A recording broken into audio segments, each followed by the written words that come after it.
Thank you so much for joining us on the Media Expo for the year 2020. We are coming to you live at the Media Challenge Initiative in Kansanga. And this year's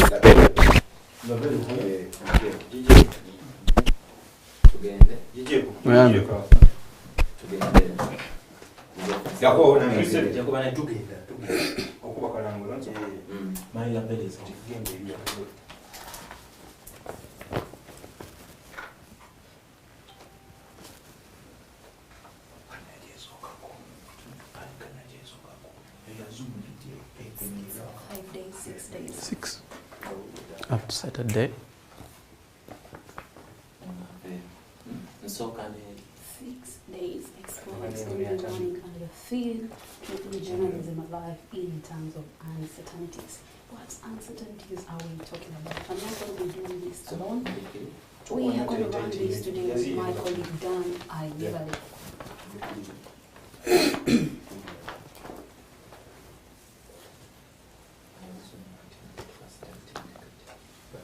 Is it a morning or afternoon? It's still morning.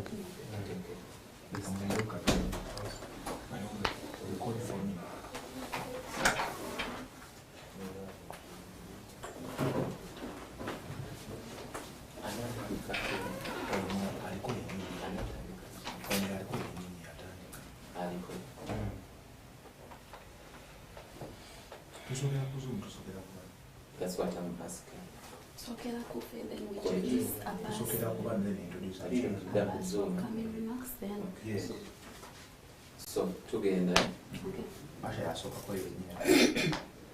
3, 2, 1. Hello Uganda, very good morning and thank you so much for joining us here yet on the first virtual Media Expo for the year 2020. My name is Asha Kulsum and this 6 days Expo, we shall be doing it virtually, coming to you live from the Media Challenge Initiative here in Kansanga. Remember, we're going to be live on our social media platforms, which is at Media Challenge Initiative on Facebook, Twitter and YouTube to catch us live. I'm not going to be taking this alone, but this day we shall be running this whole schedule with my colleague Dan Ayevale. Yes, Sasha, good morning. Good morning, how are you? I'm very good. You look very smart today. Thank you so much. You fortunately showed up in the might think we planned this. Welcome to the Media Challenge Expo 2020, the first virtual one. And the theme is keeping journalism alive in terms of uncertainties. What uncertainties are we talking about? Yeah, well, it's been a lot. It's been a lot, Asha. You know, the year started and we all knew it is all the same. The 2020, like we were excited about it. Saying from China to different parts of the world. You know, we were excited about it, saying 2020, and then by March, it was a different one. It was 2020 from 2020. From 2020 to 2020. Yeah, and in some way, coronavirus came and no one expected it, and journalism took a big hit, a huge hit actually. So, and it is something very tricky that right now we are in an election, a virus and then an election. So it's kind of tricky for journalism and the media. Before we get into that election bit of it, what are you excited about? This thing is virtual. Initially, we're meeting at hotels, getting physical, talking to people physically, but then today we are actually doing it virtually through Zoom, through webinar, we're going to be talking with a lot of people. We have panelists who are going to be discussing with us. Yeah. What is that beautiful virtual experience you want to talk about in today's Expo? What I can say is that 2020, the virtual Expo for Media Challenge Initiative is such a different experience. But for every other challenge, you always get there some positives to pick out. Because this time around, we have 6 full days of the virtual Expo. Experience. Of learning, of networking, and name it all that comes with the Expo. Last year at this time, we were in somewhere at Macklin Suits. You were there? I was there. By the way, it's my first time to meet her, but it was nice meeting you, and I think you're a good vibe, and guys here are going to have a good vibe of you. A good vibe of Virtually, me. virtually you've got to have a good vibe to make things work for us. Yes, we are streaming live on Facebook and on YouTube, Media Challenge Initiative. Go there, like the page, share, and share so that our message can go on. Yeah, the hashtag is MCI. The Media Expo UG. Those of us who are following us on Twitter, you can tweet because we're going to be talking journalism in times of uncertainty. And today we're going to be having a panel of panelists of journalists who will be taking us through the effective and ethical solutions-based reporting in the pandemic. And of course, not forgetting the elections like you earlier mentioned. We're talking about elections in a pandemic. These are two events. These are two focuses for stories, for journalists to focus on. Why is the story? Is the story the pandemic or is the story the election? Yeah, the story there is tricky because at one point we had, the story was numbers, you remember, the story was numbers, 20 maybe new cases today, 100 cases, 200 cases, that was the story. But you realize that with time, the story of the COVID-19 pandemic really switched and now we're into elections. But before maybe... Really, we were reporting the pandemic, the cases, the patients, and today we are not covering that anymore. Yeah, you realize right now the COVID-19 story... We are covering presidential candidate this, presidential candidate that. So why is the way? Anyway, on the panel we shall be having Daniel Lutaya. NPS, and we shall be having Julia Holtz from Solutions Journalism Community Network. And also Raymond Pubani from the ACME Programs Office. And yes, we shall have them by Stephen Mayombe. But before we get there, the Expo, I want you to tell me about your experience about the previous Expos. Before we get here, you were part of the 2017 one?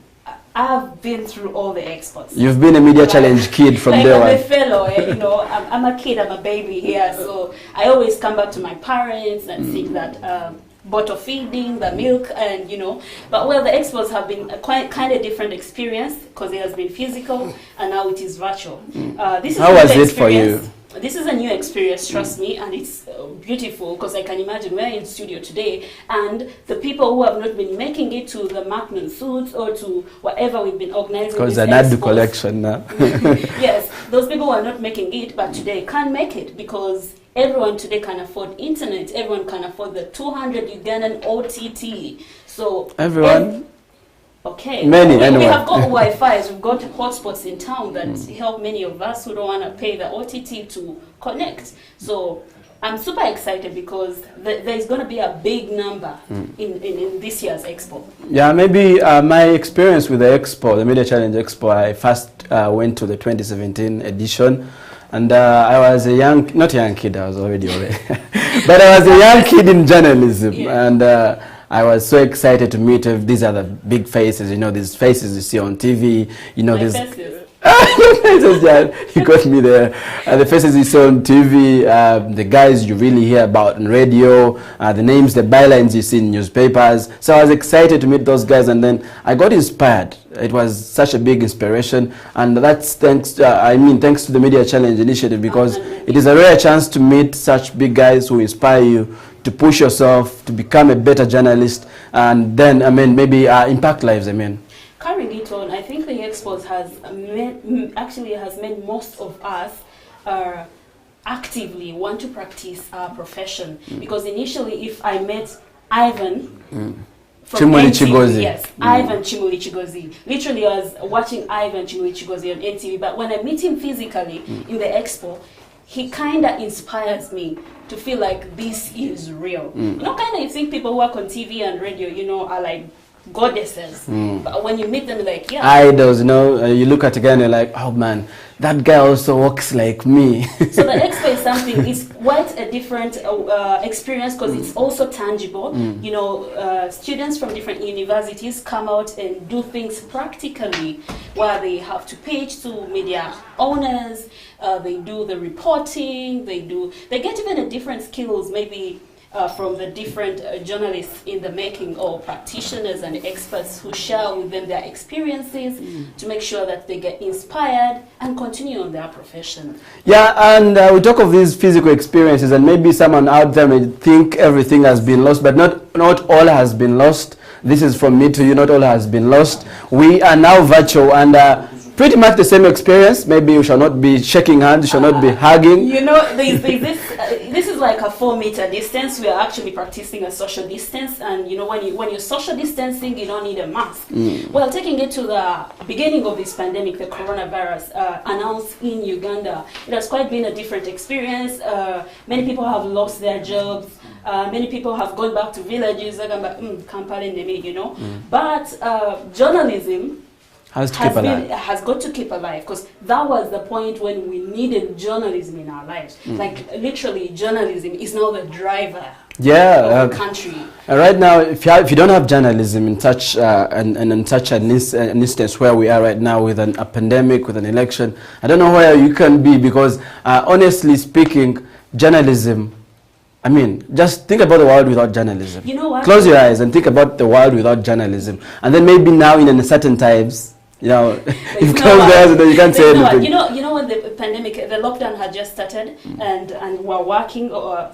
Fortunately, the journalists and my neighbors were like, Mabakola, you see. So literally, we are the life. We are the life of everything lately. But what are we reporting? Is it still alive?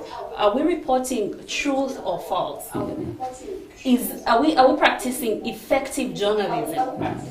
Yeah, there are a lot of things that have really been faced by journalism. Yes. You talk about press freedom. You talk about media sustainability in such times, because you know, if you talk about media sustainability, we mean revenues, baby. You don't know where there are no businesses. No businesses, ideally, because if companies are really slashing down the number of employees, how do you expect them to bring out adverts to the media houses to work? I mean, media is hard to sustain, and journalists, I mean, if you have guys you're sending out in the field, how are you going to maybe sustain the journalists? Because do you think that affects our reporting? If a newsroom had 30 journalists and now has 9 journalists, is there enough research? We're very lucky that today we have very many experienced journalists, and maybe who are online actually here on Zoom, who will dive in that topic, and we shall, by the end of this session, next session, we shall be able to maybe get out the key tips, get out maybe we get to know what next after this. We get to know. Bury our doubt. Yes. Most times we've always thought, okay, if there was a cut down, or a few journalists were told, okay, you can go back home, that we're going to use this small number. Is it effective? Are they bringing to us, or are they reporting what is worth reporting? We're having an election in a pandemic. Today we are seeing most of our journalists forget about the pandemic, forget about the death. Yeah, you can forget about the campaigning of social distancing, the campaigning of put on your mask, the campaigning of washing your hands. It's now the election, and Uganda is going to decide in just a few months. Yeah, well, before we dive into that session, next session, which will be hosted by Stephen Mayombo from Record TV, one of the first fellows, by the way. He was one of the first fellows, the pioneer fellows. I'm forgetting I was in that class. I mean, I was reminding you to remember him.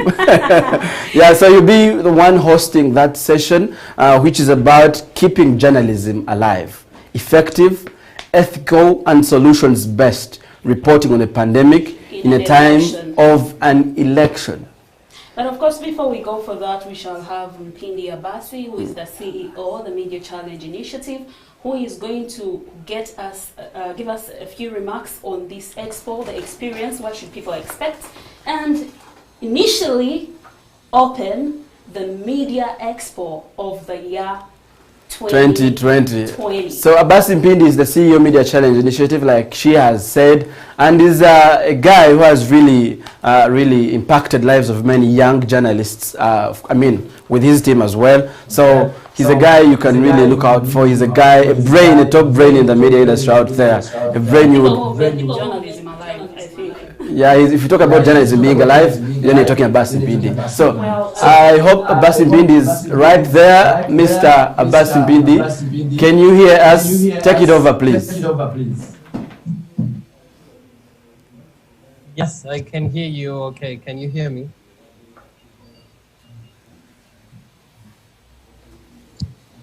Can you hear in your studios?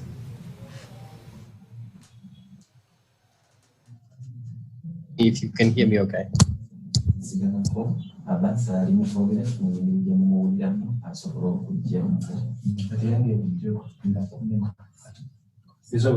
Ali, I can hear you.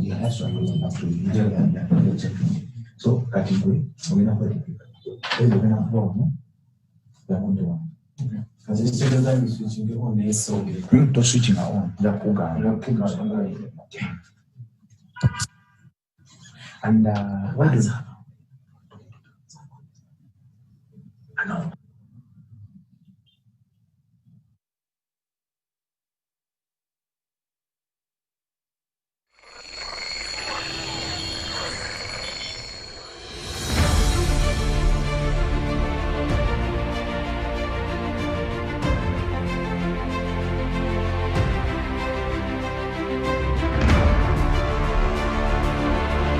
Guys, what's up? It's your girl Cookie, aka the last one, aka the dreaded voyage. And guys, today is Sunday and it is the third day of the expo at the Inter-University Media Challenge.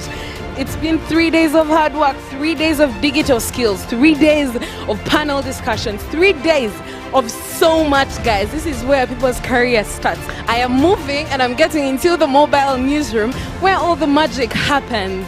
We have the editors, like I said, we have the anchors, and we have the reporters trying to finalize with their work. We're gonna move and you're gonna see for yourselves. But the best I can tell you is the feeling is overboard. I'm panting so much as if I'm the anchor, but I'm not even a judge. Anyhow, let's get in and let's see how it's gonna be going down. I'm happy to be here. We're working on our stories and finally we are getting up to, we want to present finally. Yes please. Yeah. So what is your role today? I'm editing stories and we are coming up with scripts after editing. I'm very ready for anything that comes. How do winners look? Say something to the camera. Say something a winner would say. Winners look like me, so if you want to win, just look like me. I'm so sorry guys, I do not qualify because I don't look like him. I feel energy, though kind of shaking, but in really, really tough times for the media industry all over the world. But most importantly, it's been challenging because the media was coming from a time when we were already struggling with issues to do with fake news, with credibility issues, with trust issues, and as well as dealing with fake news. So that coming alongside the pandemic meant that you're getting a double blow. So we are looking at how the media has struggled all over here in Uganda and all over the world. And this is intentional this year for us to really focus on discussing how to keep journalism alive in the times of uncertainty or in the times of a pandemic. Right now we are having elections, but the elections are also happening at the time when we have COVID-19. And journalists must make sure that they're out there covering stories day and night to make sure that the world is informed. The most important thing that we thought about when we were reflecting about this session, this expo this year, because previously we thought about, the theme for the expo previously was not really COVID-19 or was not even keeping journalism alive. We're going to look at sexual reproductive health and media.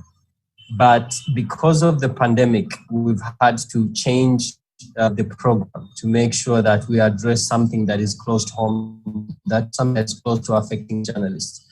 So in most cases, one of the things that is very common is that the media industry doesn't discuss things that affect them. We discuss things that affect all the other people. So this is the time for us to focus on discussing businesses for media industry, to discuss viability for media industry, but also to discuss the idea of dealing with fake news, also to make sure that young business startups are able to start. The day, we hope that during this expo, we are able to discuss. And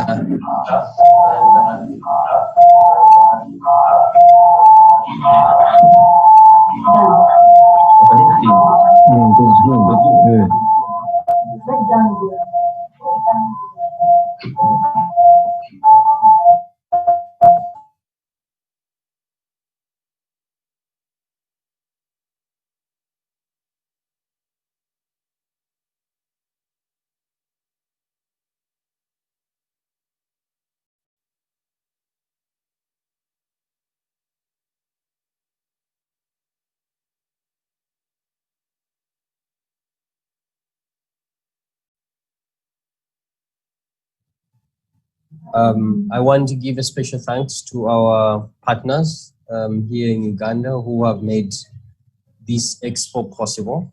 DW Academy, Konrad Adenauer Stiftung, the US Mission, and the European Union, who are our prime partners on this activity.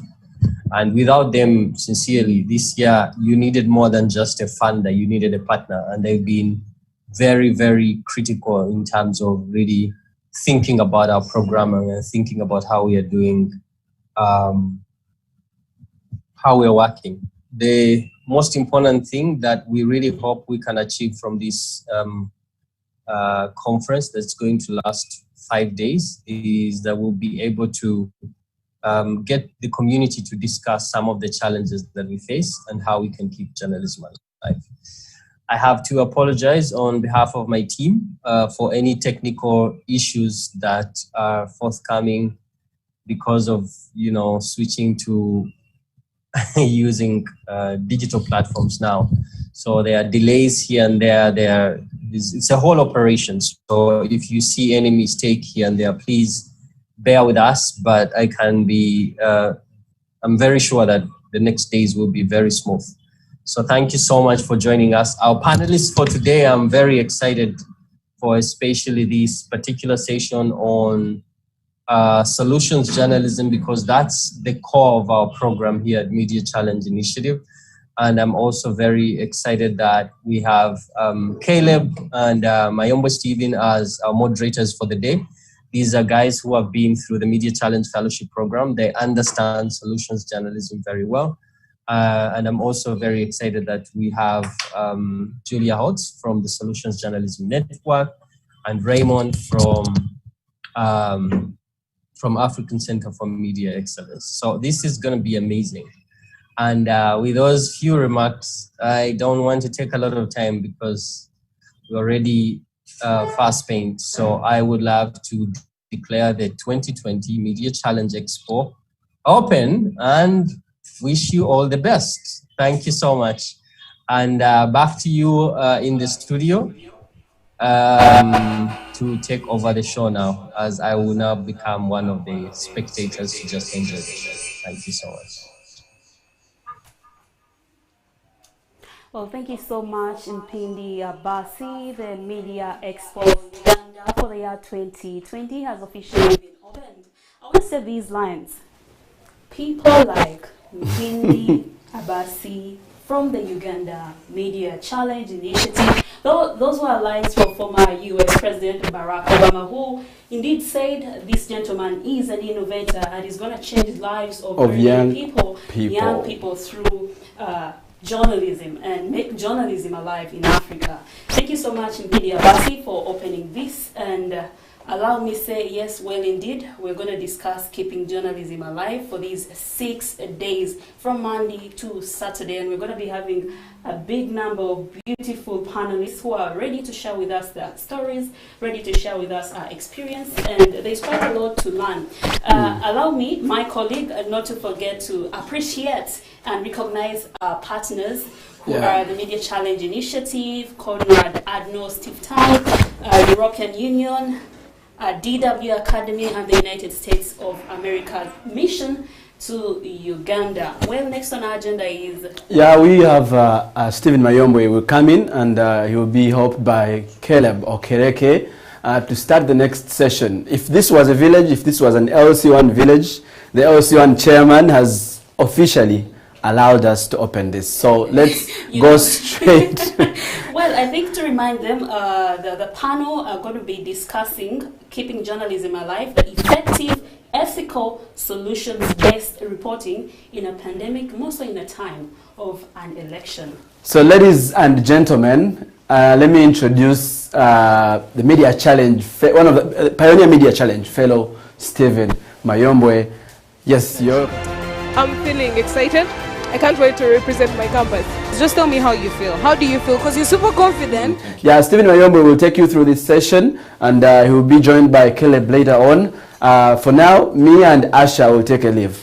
before I do take a leave, I think I want to remind each one of us watching, and you can share on our social media platform, which is the Media Challenge Initiative, on Facebook, Twitter, and YouTube. Our hashtag is the Media Expo UG. So keep the tweets going, keep the comments going, like, share. Let's spread this knowledge, let's spread the information. It's the year 2020, we are going virtual, and my friend, my own Stephen, will be taking it from there. This is the Media Expo UG. Stephen, have your say.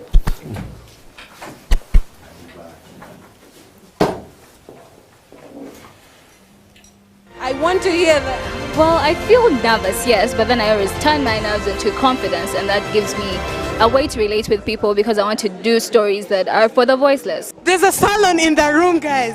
The mobile newsroom has a salon. Please move with me. Come with me, come with me. So. I'm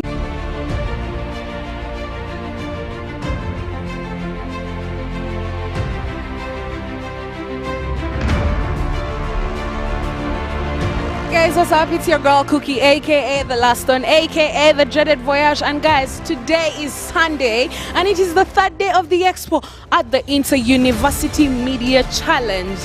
It's been 3 days of hard work, 3 days of digital skills, 3 days of panel discussions, 3 days of so much, guys. This is where people's career starts. I am moving and I'm getting into the mobile newsroom where all the magic happens. We have the editors, like I said, we have the anchors, and we have the reporters trying to finalize with their work. We're going to move, and you're going to see for yourselves. But the best I can tell you is the feeling is overboard.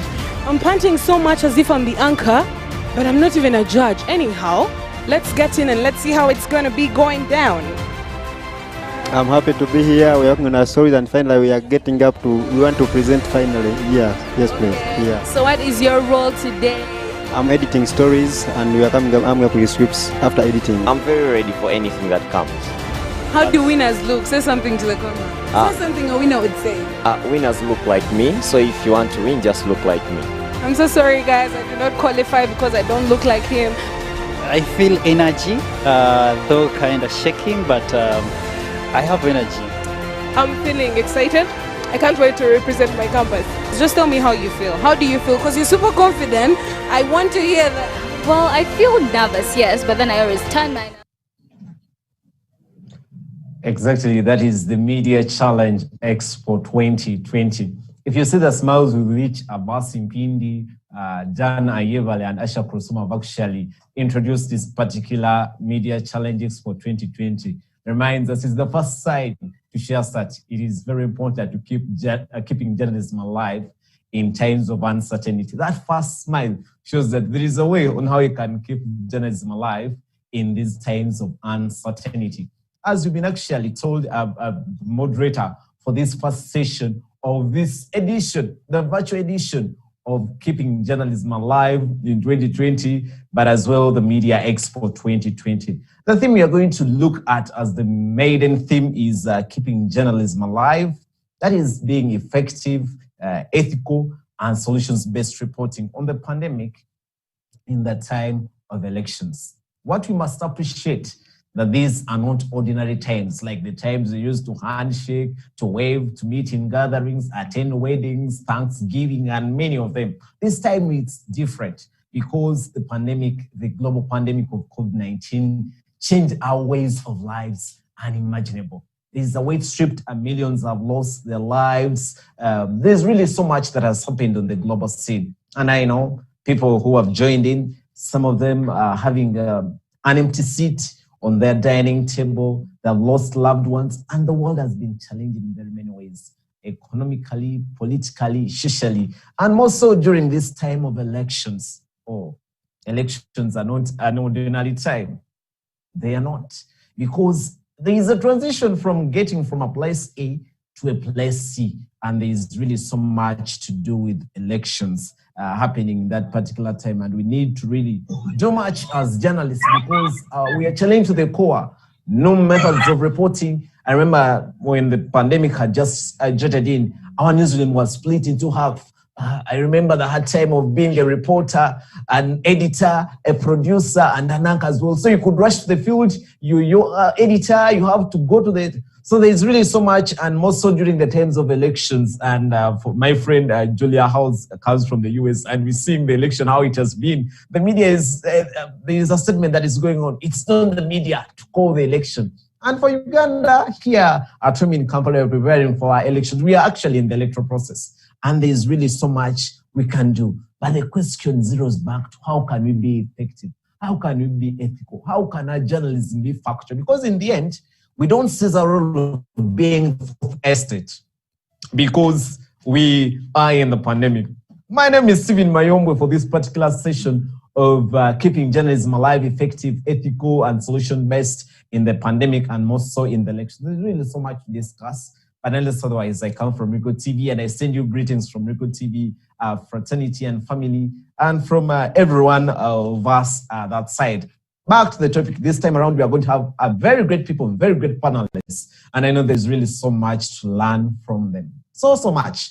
And please keep it. We are going to have Raymond Mpombani, who is the ACMA Programs Officer, Julia Hose, who is a Solution Journalism Network Community Manager, Donald Tsaya, who is an NBS journalist. And yes, right away, just by making my choice, we'll start with introducing to you Julia Hose. I will tell you who she is, and then she'll have her opening remarks on how journalism challenge to their core. How can we ensure that journalism is kept alive during these times of uncertainty? Effective, ethical, solution-based in reporting on a pandemic, more so during the electoral season. That is very fragile. We thought it's only here on the African continent where elections are fragile, but we're seeing them becoming much more fragile as well in states that we looked at. Mostly in the United States, look at it. The president has not considered an election yet, 3 weeks after Joe Biden has been shown that he will take office on 20th January, where there's this left journalists and everything. But now, let me tell you who Julia Hose is. She's a journalist, an educator, and co-host of the Google Tell Me Something Good. Now, before joining SJN, she taught high school literature and history as a Fulbright Fellow in Greece and received her master's in sociology from the University of Cambridge. She's passionate about tackling loneliness and really reimagining the future of work. She's written solutions journalism for the New York Times, Scientific American, Fast Company, Vice Next City, and more. She's also a proud member of the World Economic Forum's Global Shaper community in New York. Ladies and gentlemen, that is Julia Hose, and she's joining us virtually from the United States of America for this first ever virtual media challenge Expo 2020. We are keeping journalism alive, and is Julia Hose right there? Julia, I'm please here. make your opening statement. Good morning. Thank you so much, Stephen. That was such a great intro. And I have to say, you know, I said it on Twitter, even though the Media Challenge Expo is all virtual this year, the energy is still very high. You can't have Abbas Mapindi leading an event and there not being energy. There's always energy and smiles, and it's always lots of fun. So thank you so much. I just wanted to start with a very short presentation and then really open it up for questions and discussion. It's such a great topic this year, keeping journalism alive in the time of uncertainty. And as you were saying, Stephen, you know, there is just so much uncertainty that's been created by both the pandemic and these election cycles around the world. And that really leaves journalists with a lot to think about, a lot to reckon with, a lot happening at once.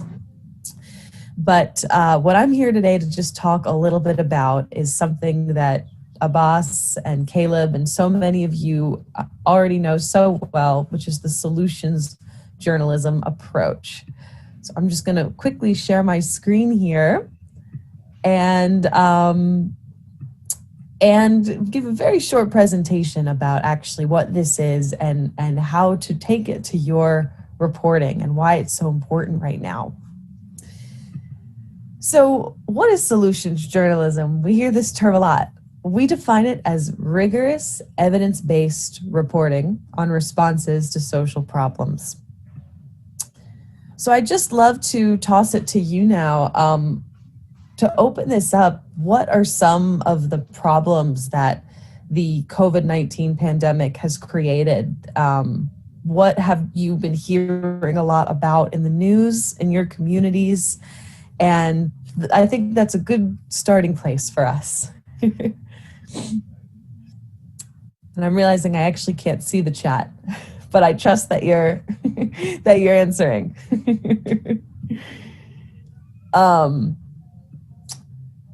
So hold on to those answers for a little bit.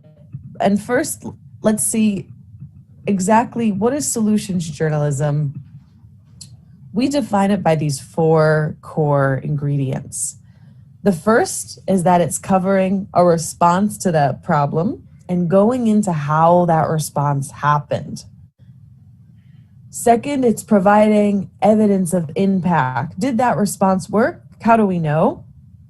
And it doesn't have to all be qualitative data. It could be quantitative data as well. It's producing insights that help other people respond.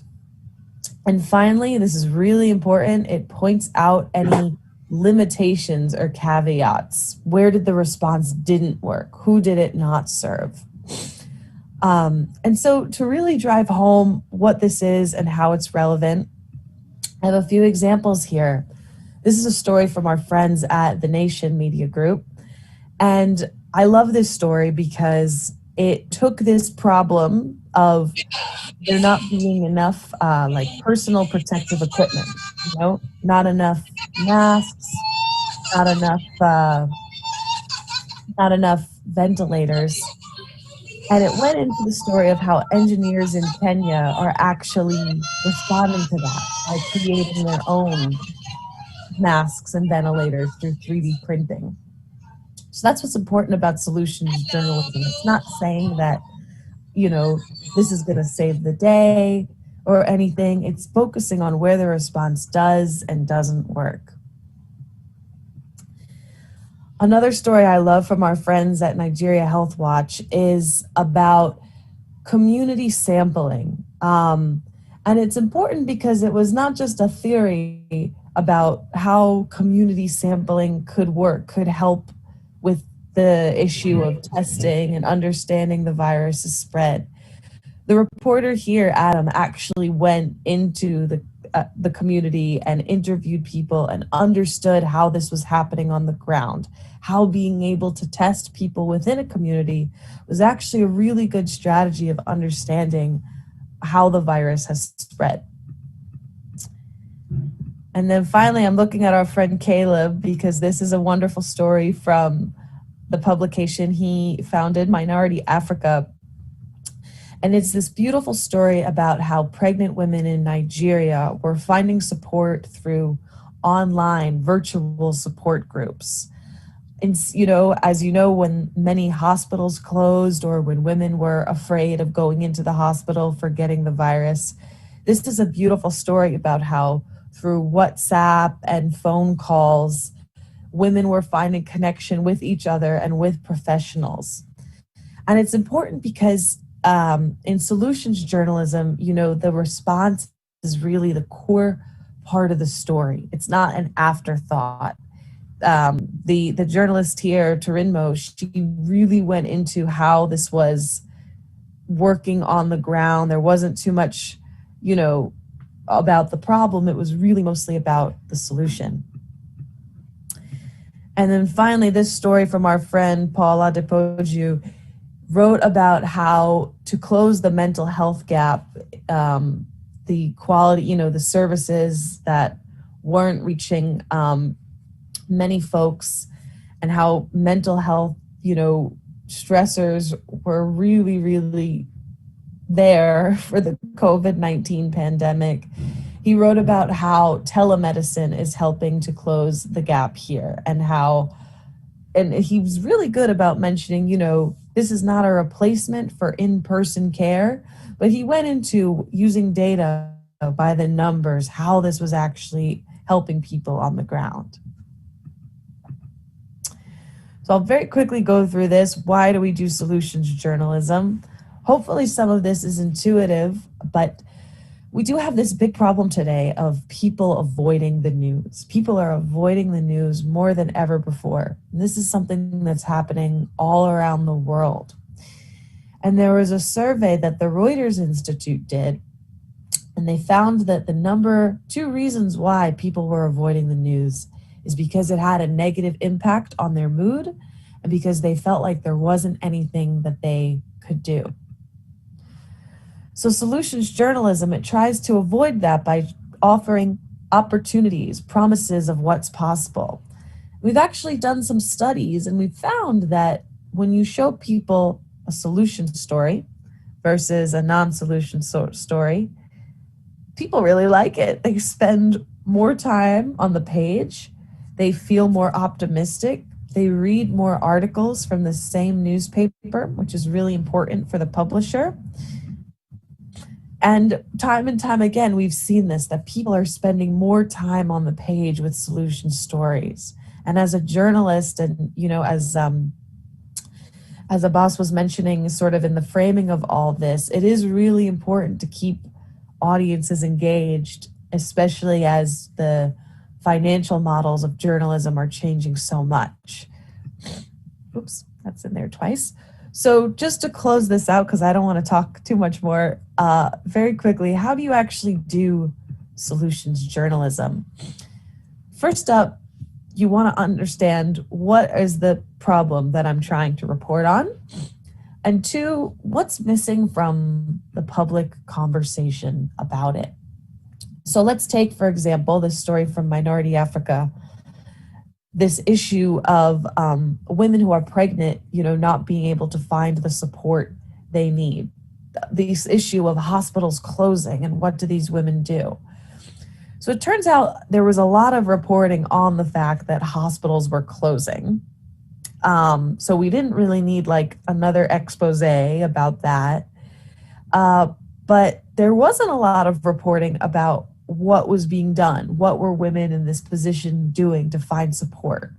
So that's why it was a perfect ticket for solutions journalism, because it helped educate the public on a possible response to this problem that they knew so much about. So this is kind of the golden question. Where do you actually find these solution stories? We at the Solutions Journalism Network, we keep this big sort of blog and database of places you might be able to look. But in general, you know, you're looking for these stories the same places you'd look for non-solution stories. You're looking at academic experts. You're looking at data sets. Most importantly, you're talking to people in your community that are affected by the problem and that are working towards implementation. And as you look in these places, you always want to be asking, who's doing it better? Who's doing a better job at testing for COVID? Who's doing a better job at getting personal protective equipment and masks and ventilators to the people who need it? So we have this wonderful resource that maybe I'll have some time later to share, the Solution Story Tracker, which actually has 10,000 examples of solutions journalism stories, many of them coming from our partners in Uganda and Nigeria and Kenya. I think about 1,000 of the 10,000 are all from countries in Africa. So, and that is very much thanks to Abbas, who has been working for years to spread this approach on the ground. So hopefully we'll have some time to check that out. But before I sign off, just a couple important points about doing solutions journalism. You want to make sure that you're not avoiding, that you're not over-claiming about the solution. You're not claiming that this is the way we're going to solve all the problems, and that you're really taking a critical approach. For example, in that story about the engineers in Kenya making ventilators, the journalist talked about how this was a great thing, but how also the material for the 3D printers were really, really expensive. So it's going into the pros and cons. It's painting the whole landscape. It's using data. Oops. This is also important when you're bringing characters into your solution story. You want to make sure that you're not propping them up too much as hero worship. You want to make sure that you're revealing their challenges as well as their successes, and that you're letting readers decide for themselves what to think about this solution. Another great thing to do is to look at data from a solutions approach. Again, that question of who's doing it better when it comes to these big problems that we're identifying. So that's it for me, because I don't want to talk too much more, but I hope that we can stay in touch and you check out our website, where we have lots of tools available to help you do your solutions reporting. We have grants available. We have opportunities to pitch to solutions journalism outlets. And we have wonderful folks like Caleb and Abbas and many others there on the ground who are helping us with this mission and whom we're so thankful for. So that is my opening statement. Thank you. Let's see if I can stop sharing my screen. All right. Thank you so much. Thank you so much. Thank you so much, Julia, for that wonderful presentation. It's only you, a person waking up 3 a.m. in the morning in the United States to join us here on the first ever virtual Media Challenge Expo 2020. You've nailed it. And if we were physically, if it was the normal times, we would hear a thunderous clap from us. But I'm representing them to say thank you so much. But before you leave, because solution journalism as well calls for empathy, knowing that Julia woke up so early in the morning, it's 3 a.m. to join us and share with us.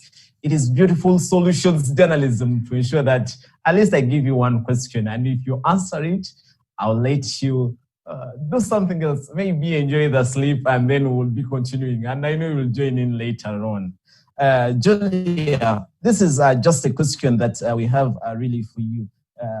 From the presentation you've given us, from the various stories that you believe challenge you that brought out the real ideal of solutions journalism, what role has journalism played worldwide in providing the public with information about working solutions during COVID-19? We'd like to know what impacts have you seen, what have been the challenges in doing solutions reporting, and how can journalists do it better, more so during these very challenging times? Yeah, thank you so much. Those are really great questions. I think just to start off about the impact that solutions journalism has had, you know, there is such a problem in media about stereotypes and journalists focusing so much on the problems and the deficits of a community, their struggles, which are very real. You know, the challenges that COVID-19 has created are very real. You know, I see Patricia wrote in the chat about, Frank wrote in the chat about family breakdown and how work is very hard. And these are all very true things. But when we don't cover what communities are doing in response to those problems, we're not telling the whole story. And that's really a big problem, especially as, you know, we're trying to learn and understand about other communities around the world and about what's possible.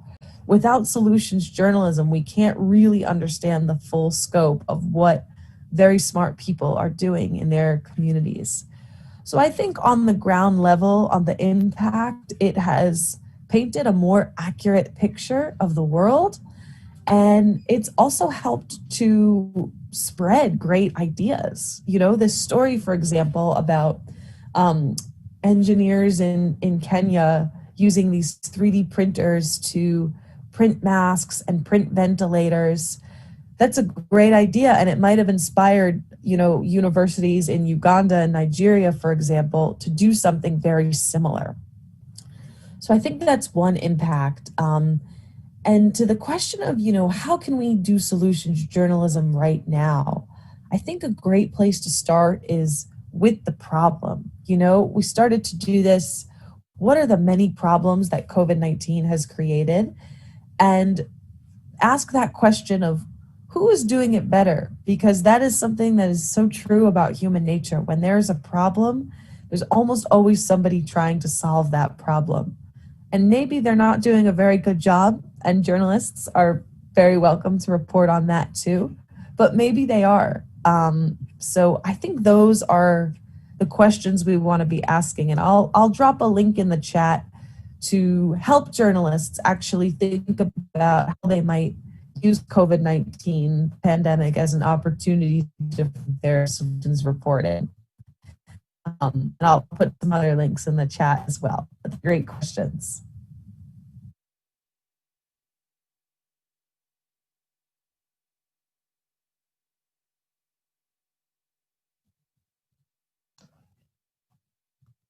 Thank you so much, Julia, for joining us and yet sharing so much. You know, when we share so much, we learn so much.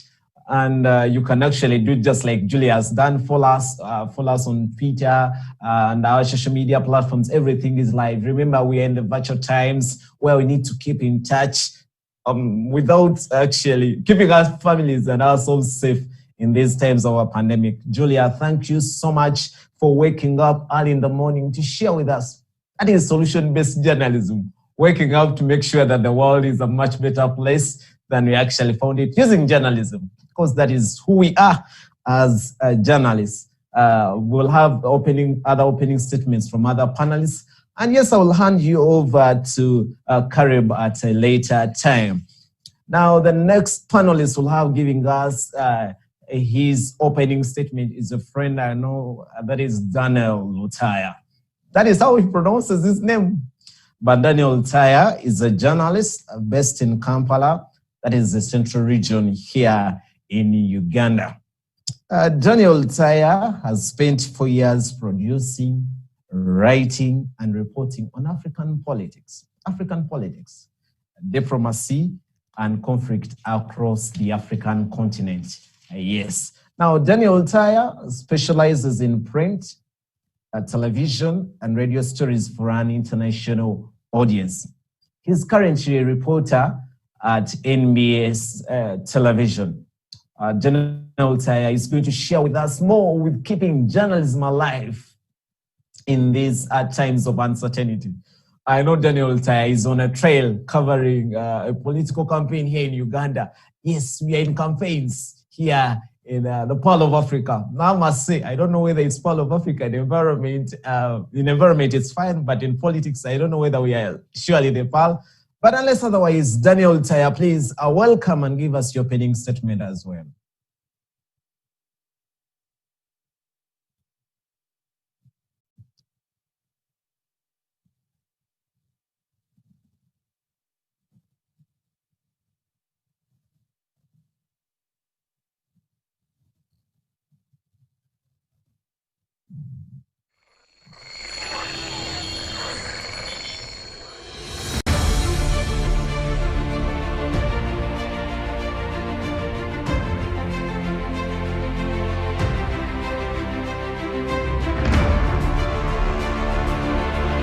Guys, what's up? It's your girl Cookie, aka the last one, aka the dreaded voyage. And guys, today is Sunday and it is the third day of the Expo at the Inter-University Media Challenge. It's been 3 days of hard work, 3 days of digital skills, 3 days of panel discussions, 3 days of... We do not only boast about it, but we are ensuring that we are serving our test. But then it also carries question on how we are doing that job, because the challenges we are facing are not ordinary. The times we used to collect the stories isn't the normal times we used to collect them. I'm doing this seeing if whether Daniel is getting in, but I'm aware he's on a campaign trail.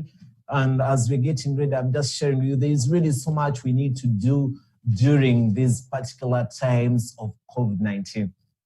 Keeping journalism alive, effective, ethical, and solutions based on the pandemic, and more so in the time of elections. As I told us, elections are not a simple thing. They are not. Because in the end, they usher in a new set of leaders, a new set of policies, a new set of direction for our communities, for our country, and so much. And also, you see, Abbas Mpinda was giving us the introductory remarks, told us that this is not what they planned for. They planned this year's Media Challenge Expo will be about reproductive health, how journalism can work about it. But look, we didn't know, no one prepared for COVID. But in the end, now we are talking about keeping it alive in these challenging times. And it calls of us to ensure that there is some behavior change in how we conduct our lives. How do we react when we are told to put on a mask? A mask. Social distancing. Are we doing enough to ensure that society is moving forward as it must move? But unless otherwise, I believe we will be actually getting there. I'll be calling in Karib later on. Let me make straight head to our other panelist, who I believe is right here. That is Raymond Mpumbani. He's the ACME Programs Officer. I know Daniel will join us later. Ladies and gentlemen, allow me to present to us Raymond Mpumbani. Now, Raymond Mpumbani was an Africa editor at the Global Investigative Journalism Network. That is GIJN. It is an international association of 155 non-profit organizations in 68 countries that promote, support, and produce investigative journalism. His role as an Africa editor was to strengthen and build networks and organizations of investigative journalists in the sub-Saharan Africa. Mr. Mpumbani is from Uganda, where he started out at the Daily Monitor newspaper as a reporter, online sub-editor, and online editor. Mr. Mpumbani also worked for the Africa-China Reporting Project, that's at WITS Journalism, as an administrative assistant during his time as a graduate student in the department. He is the co-founder, editor, and writer at Business News. He's currently the programs officer for research and media monitoring at the African Center for Media Excellence, ACME. Before I call in Mr. Mpumbani Raymond to share with us his opening statement, I would like to remind us that the hashtag for this first ever Virtual Media Challenge Expo 2020, it is hashtag Media Expo UG. Let us keep it trending. Let others join us in this conversation. It is an important conversation. It is an exciting conversation. It is one important not only for journalism on the African continent, but elsewhere. And you would as well follow us on Twitter. That is at IMChallengeUG. That is on Twitter. And Instagram, it is at Media Challenge UG. And on Facebook, it is Media Challenge Initiative. We are right live everywhere. And yes, as Stephen Mayombwe, my Twitter handle is at @smayombwe. Let's keep it trending. Ladies and gentlemen, it is now the right time to present to us and call in Mr. Raymond Mpumbani to make his opening statement.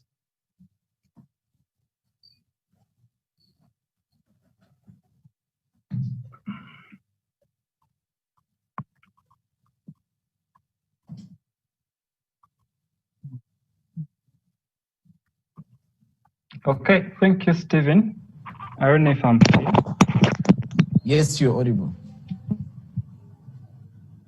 Yes, okay. My name is Raymond Mpumbani from the African Center for Media Excellence.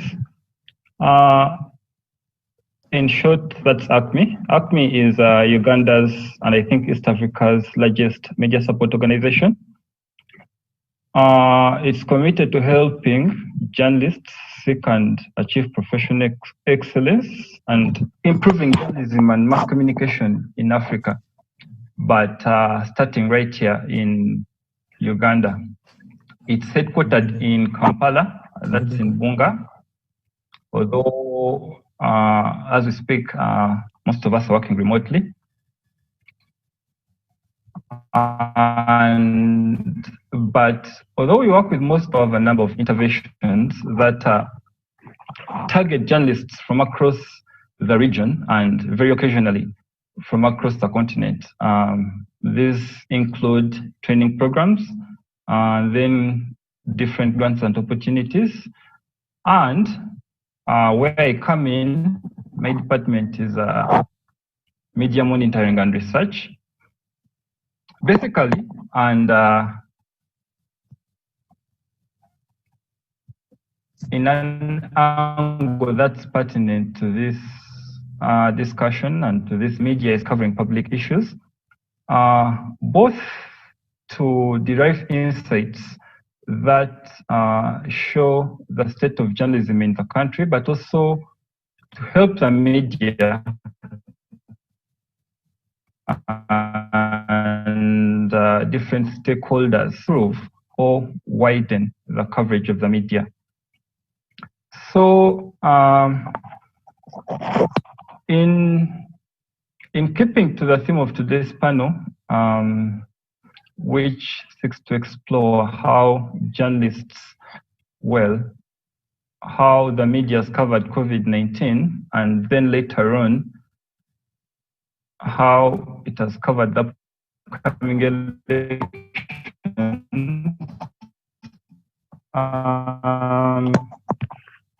We actually reports that look at how the Ugandan media covered COVID-19.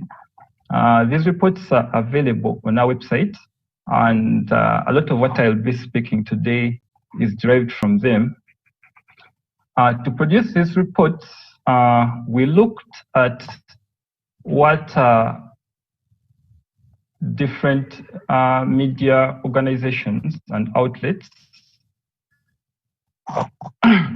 how different media organizations and outlets reported COVID-19. It was a content analysis.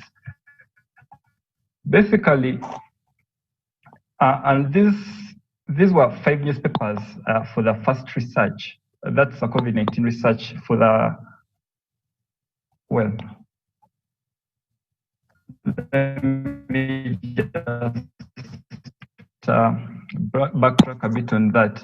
Looking at the elections, these are 2 different portfolios. For COVID-19, we analyzed how the print media covered the COVID-19 pandemic. And so far, we've looked at 3 time periods to March, and then, after every 3-month period. And then we also started election coverage starting from September. But for the election coverage, we're not just restricted to newspapers. We're doing 48 news outlets. For COVID-19, we had 5. And those were the 5 major newspapers. That's Daily Monitor, The New Vision, The Independent, Observer, and Bouquet. Whereas election coverage is national, it looks at 48 media stations drawn from across the country, including 2 news websites. That's Chimp Reports and PML Daily. But anyway, going back to our coverage of our research report on the Ugandan newspaper coverage of the COVID-19 pandemic. These research reports are available on our website. I'll drop a link later. The website is acme-ug.org, but I'll provide links to them later. Unfortunately, I am doing Zoom on my phone while I'm accessing the reports on my computer. Anyway, if I look at what this panel is focused on, one thing I want to talk about, going back to the research reports, is how journalists in Uganda covered COVID-19. Or basically, in the words of the organizers of this conference, how did journalists succeed in cutting through the noise to deliver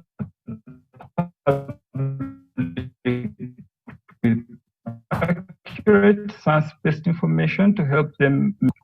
When you put it that way, that's the ideal. That's what you want journalists to do. But what did they actually do? That's what we're concerned with as ACME. How did the media report COVID-19? When we go back to our report and to our content analysis, we find that COVID-19 coverage kind of took off in March. It kind of took off in March, but if you remember very well, the pandemic started last year, I think in November in China, and then in January, I think most of us probably didn't pay that much attention to it in January. Yes, it was there. There was coverage of it in the Western press and whatnot, but when I was looking back at this, I saw that even the New York Times, it actually became too much of an issue about January 23rd, January 21st. That's when I think the first American cases were discovered, or when it became a big issue in the US.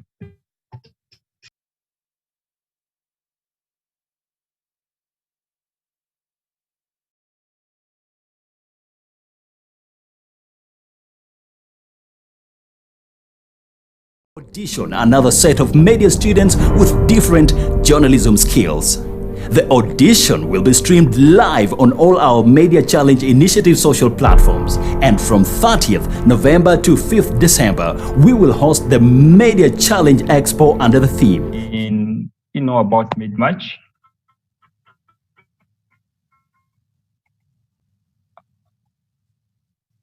So that's when coverage kind of took off. It peaked in April. Then in May, it went back to about to March coverage, May, June, and then it started dropping off in July as the media moved more towards elections and, well, the election period. July is when the Electoral Commission released the electoral roadmap, and when you had maneuvering, especially in People Power or National Unity platform. So July, August, you see coverage tapering off. And when I say coverage, I mean as when you're looking at the newspapers, as coverage just total of all the topics in the newspaper. March, April, May, June, July, COVID coverage dominated what newspapers are writing about, and then it starts dropping at the expense of politics and elections as we come into the different quarters, especially in the start of the new financial year, that's in July. But anyway, what was the quality of this reporting? And since we're talking about the media helping promote scientific knowledge, how well did the media do this? The key takeaways from our report is that most of what was reported was basically news. And when I say news is he said, she said.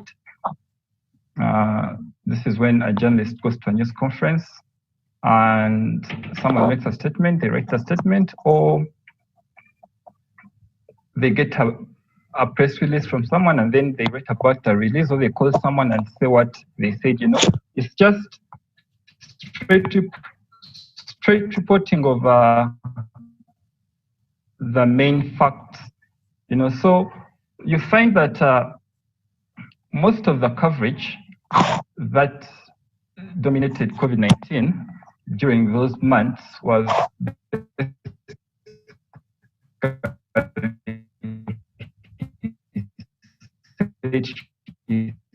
said, I think about 75-76% feature stories.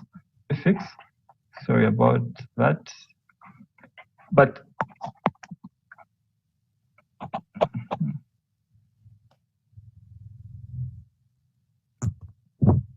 okay, I don't, let me just continue for the sake of time. But you'll find that over 3/4 of the coverage was straight news coverage. And to an extent, I think one feature about this pandemic is that a lot of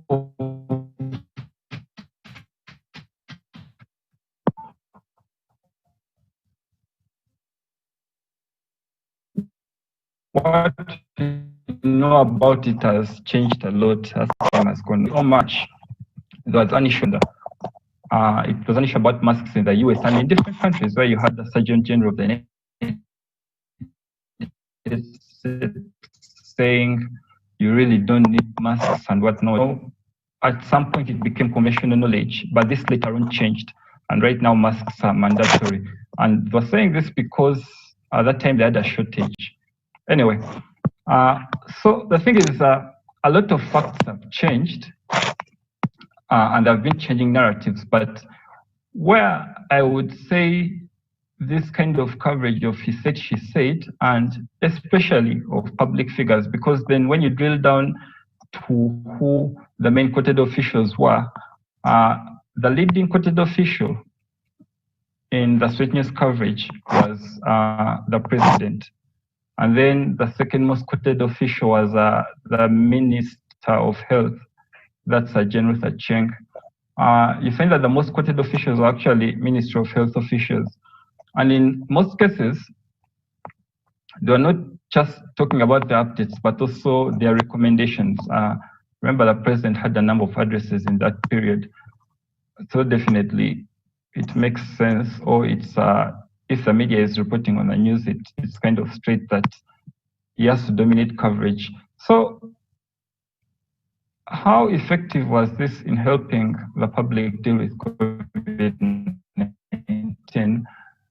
Most of what these people are saying were the national response or the policy response to COVID-19. And this kind of coverage is advantageous or is good in that it kind of disseminates the most important facts about the disease and how to prevent it. And then let me just go back to, well, if we would call this accurate and science-based information, because definitely what these officials were saying was based on, it was based on science. These were facts. So we even then, while this might have served its purposes, we thought, because public affairs coverage is supposed to be wide-ranging and rich, we thought that there were some shortcomings in the way this was done. One is when you look at, for example, the story of trucks and truck drivers, there was a point whereby with the country under lockdown and with most testing kept to what the government considered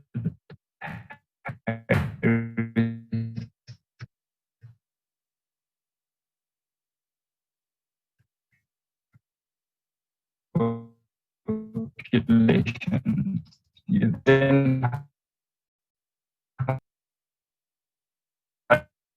the number of truck drivers. I mean, the number of, from more insight, from more investigations, and from doing more features, instead of just reporting, hey, truck drivers from Kenya or Tanzania or South Sudan are the ones bringing in most COVID-19. At least that's how the public saw it. But we thought that the coverage then was more inward looking, and that the media should have done more to explain why this was the case. And the president tried to do this, but for example, one thing that they could have said is that most of the COVID-19 testing at the time was not really broad. They were focusing on a few populations.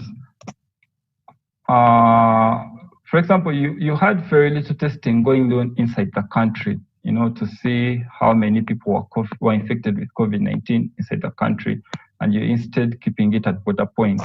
So if you're testing mostly at the border points, then you're going to find that most infected people are at the border points. And also, yes, do the work of journalists for them and to also take a side in this. But we thought that this issue could be explored further, and we believe that the way this was reported is one of the shortcomings of how the media covered COVID-19. Then we also thought that the media could have done more to tell the COVID-19 story through other types of articles. This is just a reiteration of what I've just said. More stories could have been told, such as features, profiles, or even question and answer interviews. There was also very little investigative reporting. The quantity of investigative reports remained low, and the shortage of investigative skills and lack of resources in newsrooms remains a challenge. And then one other thing that stood out is that journalists did not do enough to question official narratives of the President, of the Minister of Health, and many government officials. One issue that I can think of is when the President decided, or when the Cabinet decided that food distribution would be done in only the Kampala Metro. A good question would have been why don't people elsewhere suffering? Instead, this questioning came from, for example, this questioning came from the Speaker of Parliament. This was just one issue where we think that the media just reiterated or just reported what officials were saying without trying to dig and without putting them on the spot, because we think that's one of the most important functions of the media. You're supposed to dig, or you're supposed to question official narratives. You don't just take them at face value. You're supposed to ask why and what. So in most cases, the presidents and the Minister of Health and government officials just got a free pass, and their narrative and their themes became the narrative and the themes of the press. But, and to end this, what we think the media did well is that it recognized and gave significant attention to the impact of COVID-19, as well as the ordinary people who bore the brunt of the pandemic. Especially as time went on in April and May and June, we saw more stories focusing on the suffering of the common people, from market vendors to upcountry people to, people suffering from different ailments such as sickle cells and HIV. We thought this was actually done well as time went on. I'll just move on to the second theme.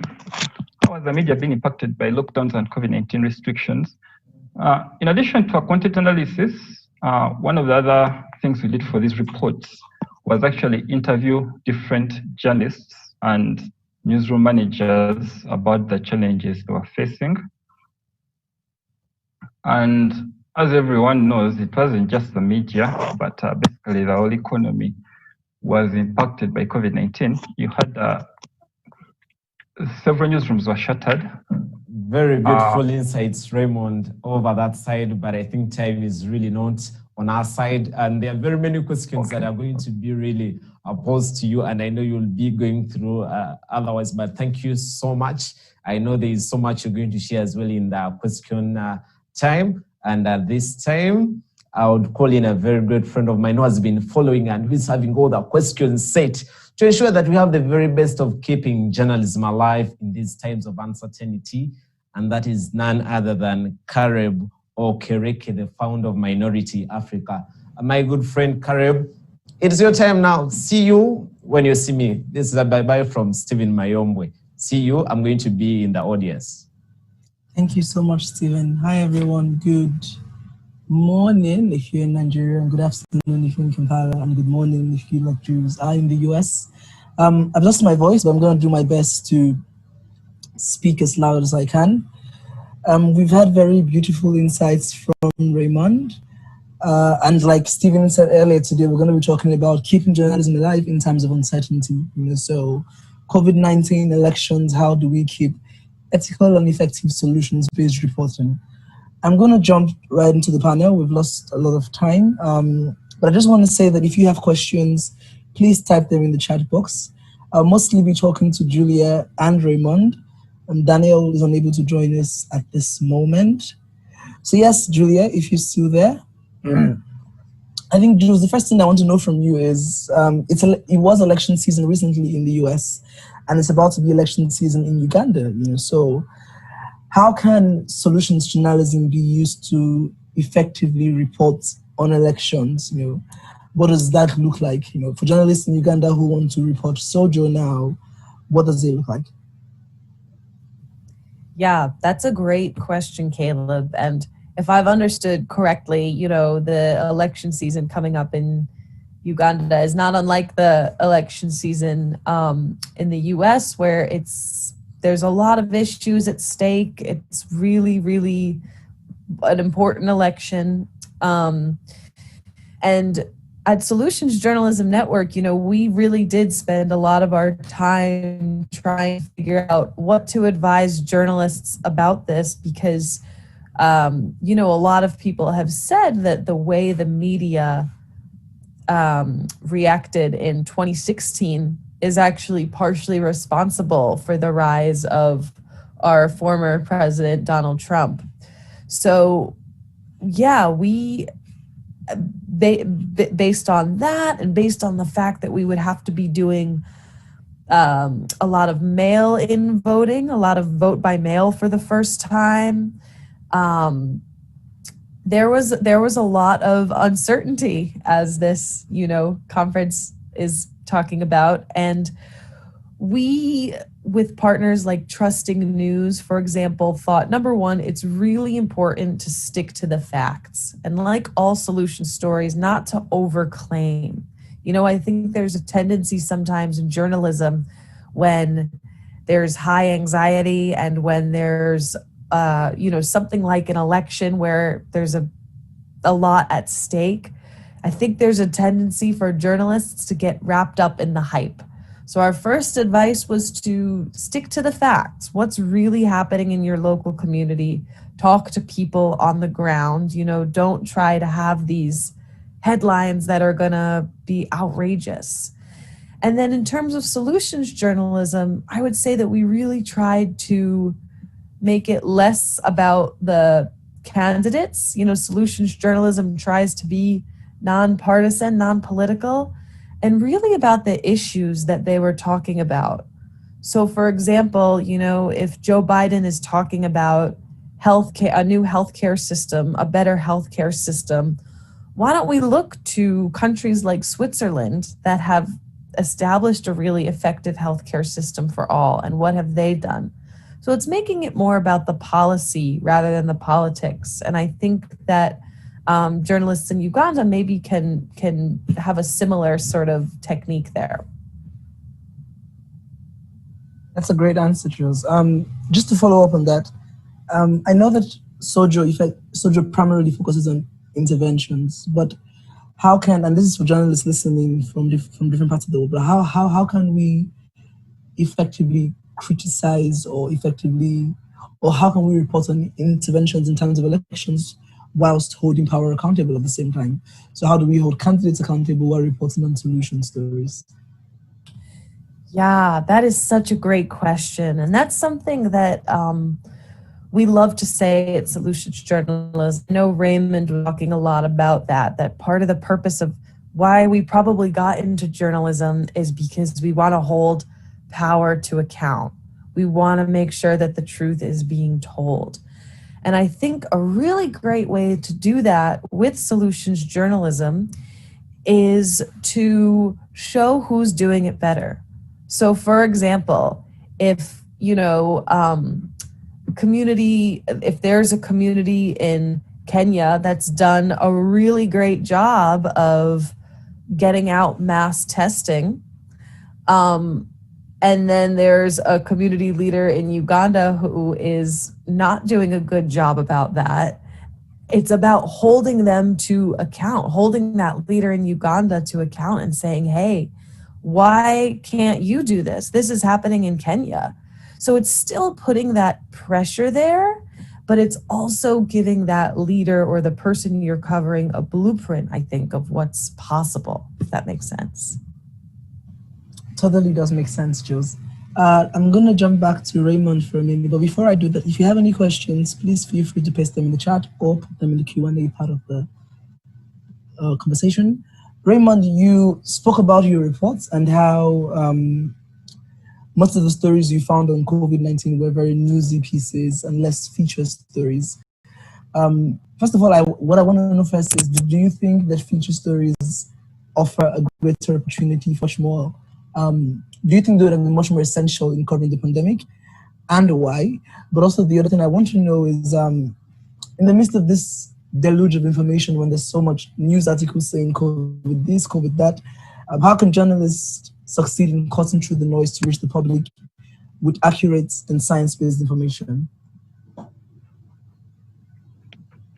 Well, to answer your question, your first question about feature stories are a bit in-depth, and in most cases they're focusing on an individual. They tell they go beyond just what's in the news, or in most cases actually not about what's in the news, but looking at exploring an issue in depth. Mostly, sometimes they usually focus on people.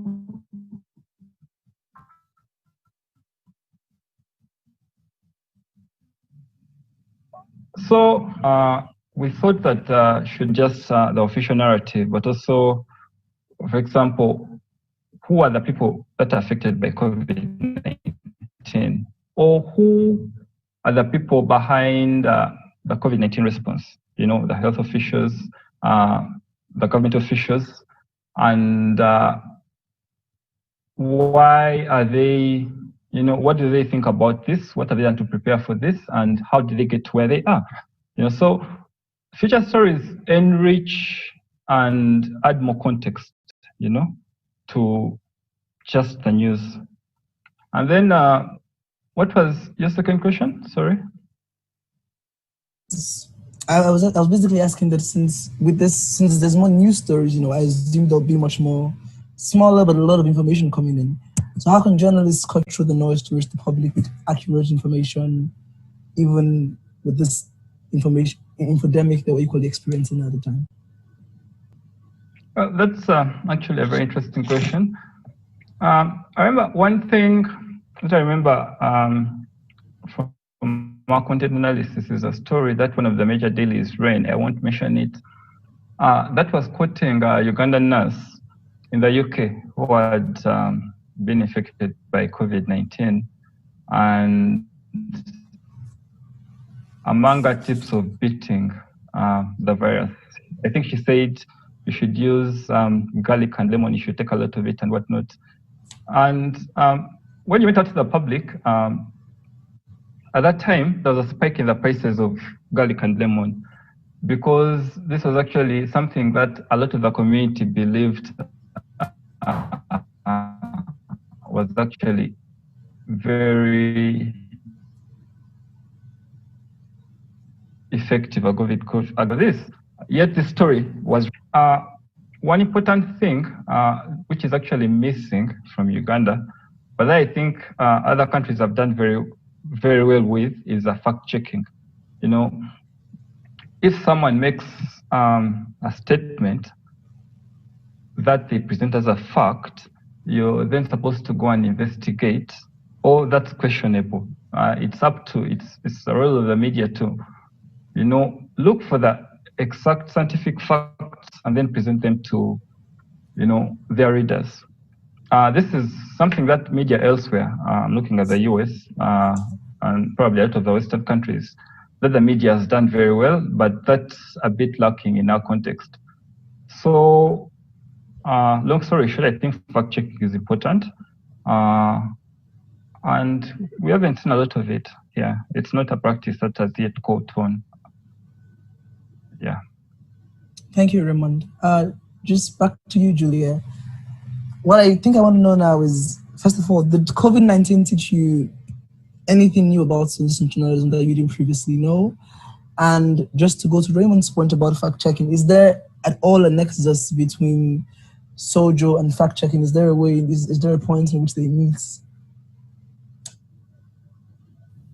Yeah, those are really great questions. And I actually think they're related because, you know, I'm just remembering back in March when, you know, COVID-19 had come to New York, which is where I am, and the Solutions Journalism Network offices closed. And, you know, it was really scary because there were just so many questions about testing and hospitals and personal protective equipment. It seemed like there were 100 problems just created by this one virus. As we were saying in the chat earlier, the mental health toll, what would happen to families, what would happen to employment.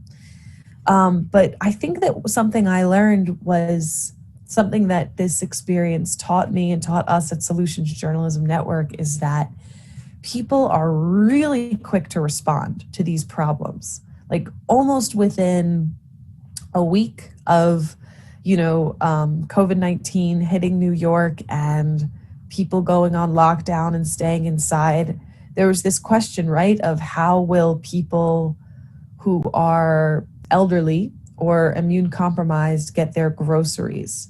And within like a week of that, there were all these mutual aid groups that popped up to do that. And it was heartening, number one, that happened. And it was heartening, number two, that journalists were out there looking for things like that.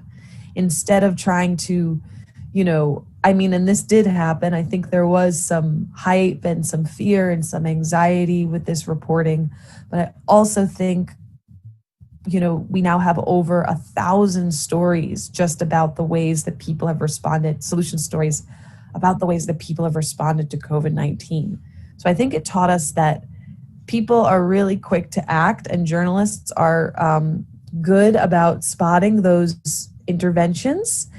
And to this really great discussion about fact-checking, we did have to kind of, you know, lower our solutions journalism criteria a little bit at first, because when an idea is so new or when a response is so new, it's really hard to be able to tell questions like, how many people is this serving? And, you know, those like hard number questions that we always look for in solutions reporting. So I think that with this question of fact checking, it's just been really important for journalists to be clear about what they do and don't know. And the great way to do that is by talking to people at all sort of sections of it, people who are positively affected by this solution, people who maybe aren't being served by this solution, and really letting those quotes speak for themselves rather than this like hard data that fact checkers often need to check. Incredible answer, Jules. Thank you. I'll jump right back to you, Raymond. I know that you work at Acme as the programs director, so you design programs journalists. Are there any ways at all in which COVID-19 has impacted these programs? And I mean, besides moving them online, besides having to have virtual programs, besides not being able to gather in person, how have you been able to pivot your programs around COVID-19 without making it the center of conversations too? Sorry, I didn't get the last question. I'm asking, how have you been able to design programs to journalists at Acme along COVID-19 lines, but without making it the center of the discussion? So factoring COVID-19, but without centering COVID-19, if that makes sense.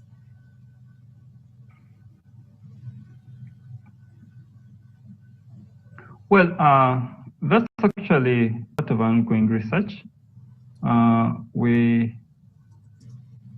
We're doing need surveys to find out what should change in our programs around COVID-19. At the moment, most of the programs we're doing were designed last year. And the thing we've done is we've just taken into consideration the fact that we can't, congregate physically and all that. But Also based on our research, especially about the impact of COVID-19 on revenues, the fact that very many journalists are unemployed, and also one of the things that came out earlier is the fact that we don't have so many specialist desks in newsrooms. There are very few people who are comfortable reporting about health issues, or weren't very good, with reporting about health issues, because at the end of the day, COVID-19 is a health story. So one of the inputs we got back from both journalists and editors is that they were initially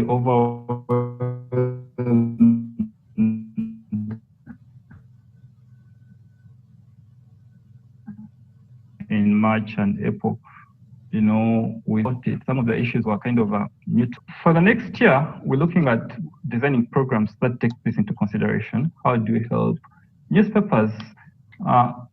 Revenue considerations means that we're not going back to having health desks, but then how do you train your newsroom to be able to move from different topics, So it's more of like, what's the word I'm looking for? I'm forgetting the exact word, but we're looking at trainings that seek to empower journalists to, move easily from bit to bit, or in that case, seek out experts who might speak better to certain issues. It's still a challenging question, but in summary, the main takeaway is that the changes in journalism have kind of, exposed the profession, or they have made it very.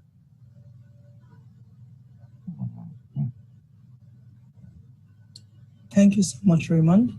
I see that Daniel Lutaya is back on the call. Daniel is actively covering the campaign, so he's on the road.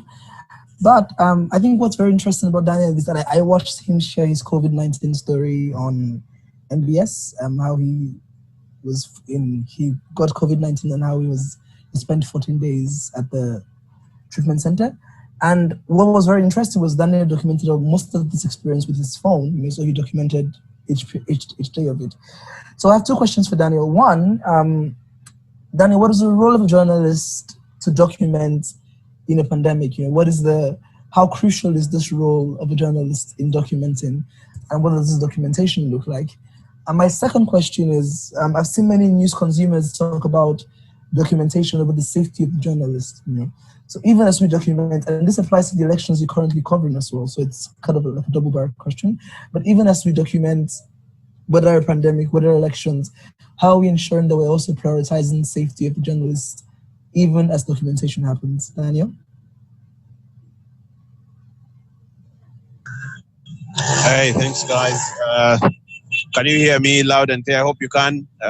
Yes, we can hear you. Okay. Well, I'm in an active field, so I'll try to be as quick as possible, just in case something happens and I need to run out of the car.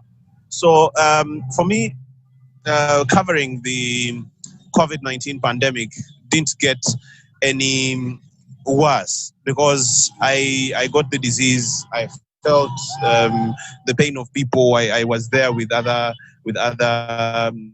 patients, and people were really distraught. There were times, and I told all of this in my story. There were times when the mood was down, whenever tell you somebody just died.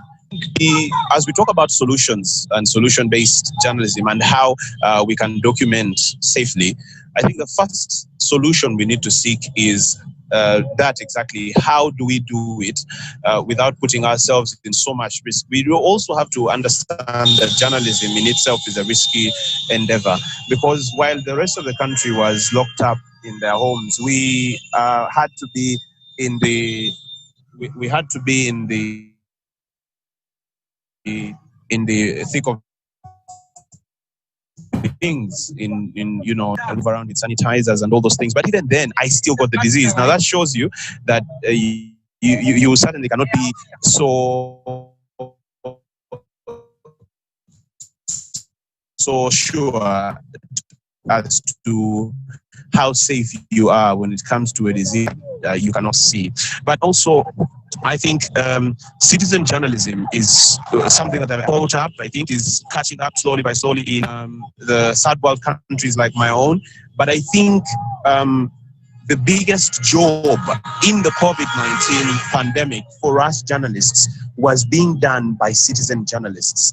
Now, the role that I think us professionals have to do now, and in such incidents, and I've been reading up, and according to the experts, we should expect more pandemics because of globalization. So the role for us is now to sieve this information and put it out there, because we have the benefit of believability. The fact that if Daniel Lutaya tweets something on his Twitter, people will presume that that is the correct position. Now, while there is a lot of clutter on social media, you have realized that there is actually a lot of information on social media. There is a lot of tips. There are so many story ideas, and there are so many real stories that people will put out there on social media. So these videos, let's just take an example of how the pandemic started, how we got to learn about it. A doctor from China went to social media and blew the whistle. So while I do not agree with the people who put us on one side and put the mainstream media as a Goliath on one side and social media as a David on the other, I think we need to incorporate citizen journalism, and we cannot afford to fight citizen journalism. We need to encourage it, and we also need to put the governments, our own governments, to put our own governments on the wall, to push them to the wall, to allow these people film these things. I'm in an active elective period, but everyone that we pass has got their phone out.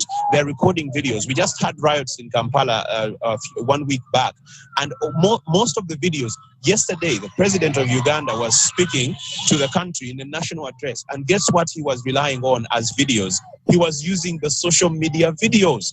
And the fact that it is a fact for us who work in Uganda, you will know that police is very hostile towards citizen journalists. They're very hostile to anybody that gets out a phone and tries to film them if they are not a mainstream media person who has tags and everything. So I think how we are going to document other big global events, could be a pandemic, could be something else, but most probably another pandemic, it is to use citizen journalists to our benefit, to of course talk to them about how to accredit their work, give them the due regard, and put their information out there. I love citizen journalists because they are, for me, they are the real definition of journalists. Somebody, just take this for example, somebody is recording a video, sending it out there, does not get any remuneration, has no facilitation, but they record this video there for everyone to consume it. Now that's a journalist for me. And that is, I think, the way to go.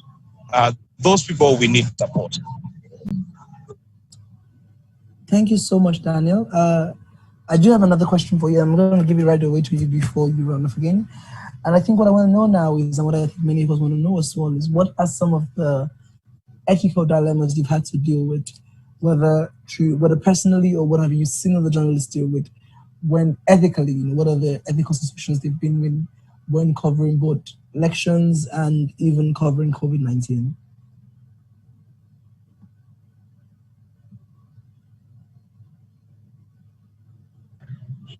I had some bad internet connectivity there. I would please say again the question. Yes, so what I'm asking is, what are some of the ethical dilemmas you've had to deal with, both when covering a pandemic and both covering the elections?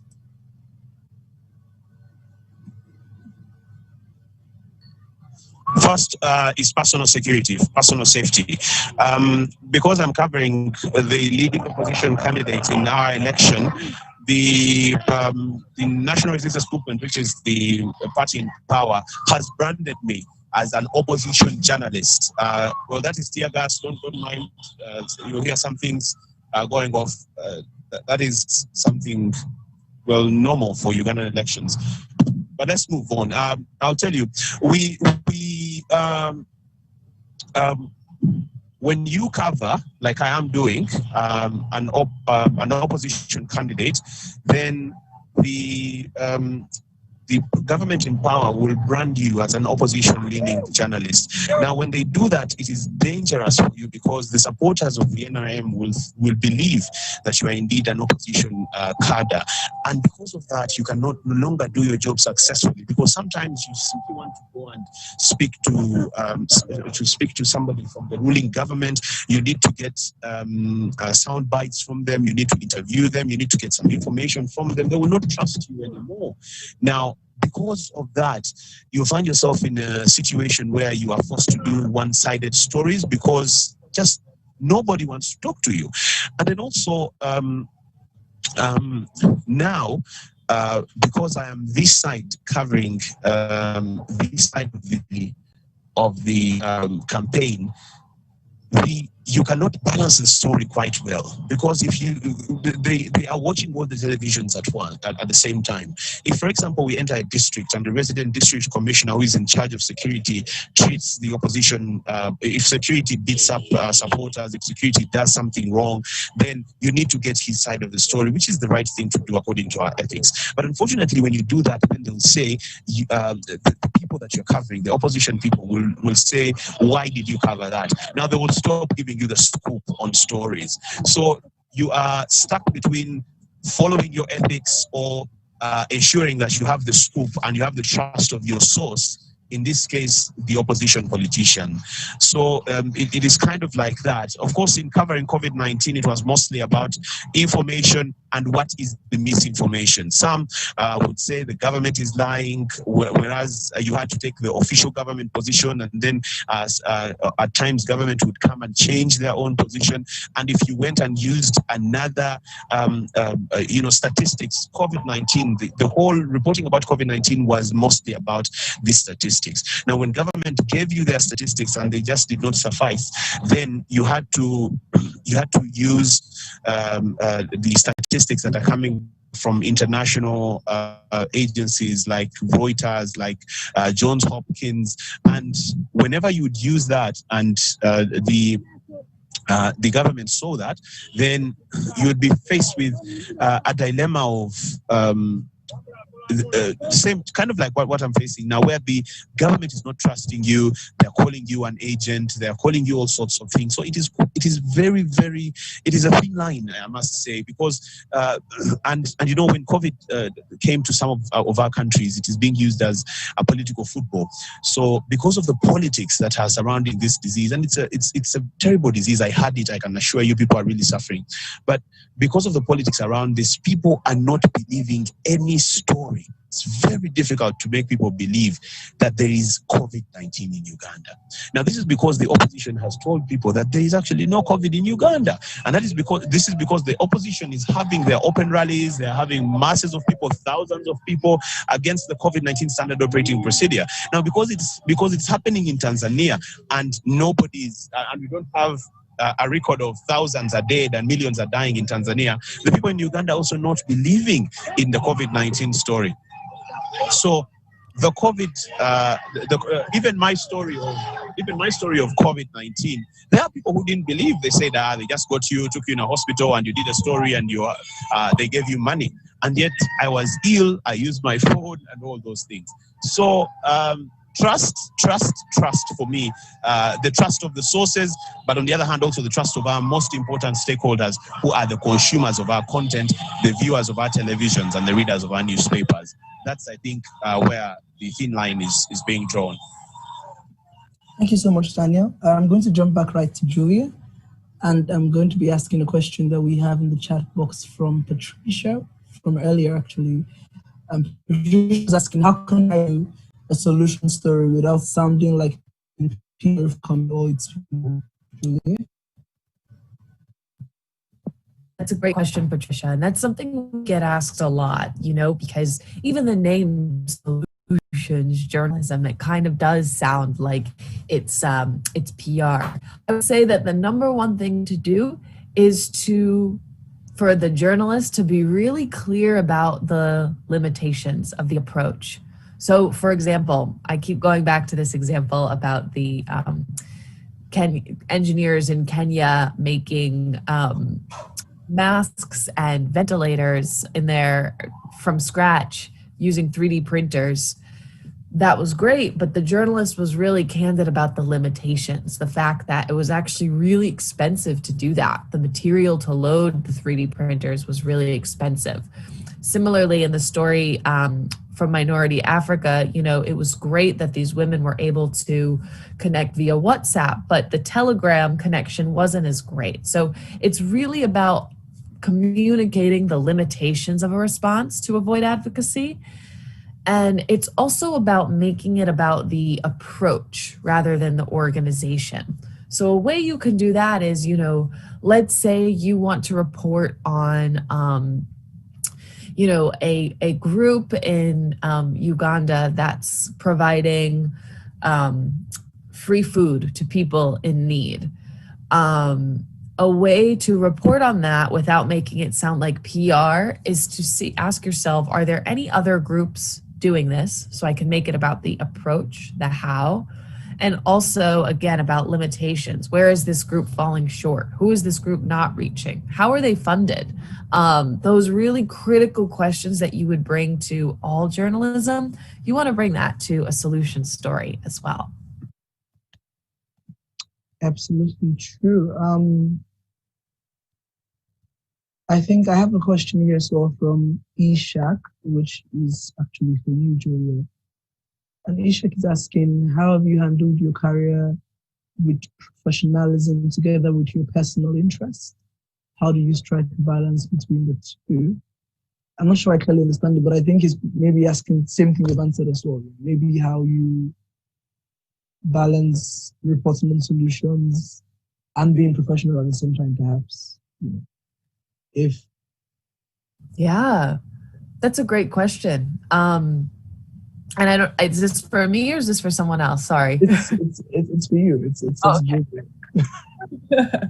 Just making sure.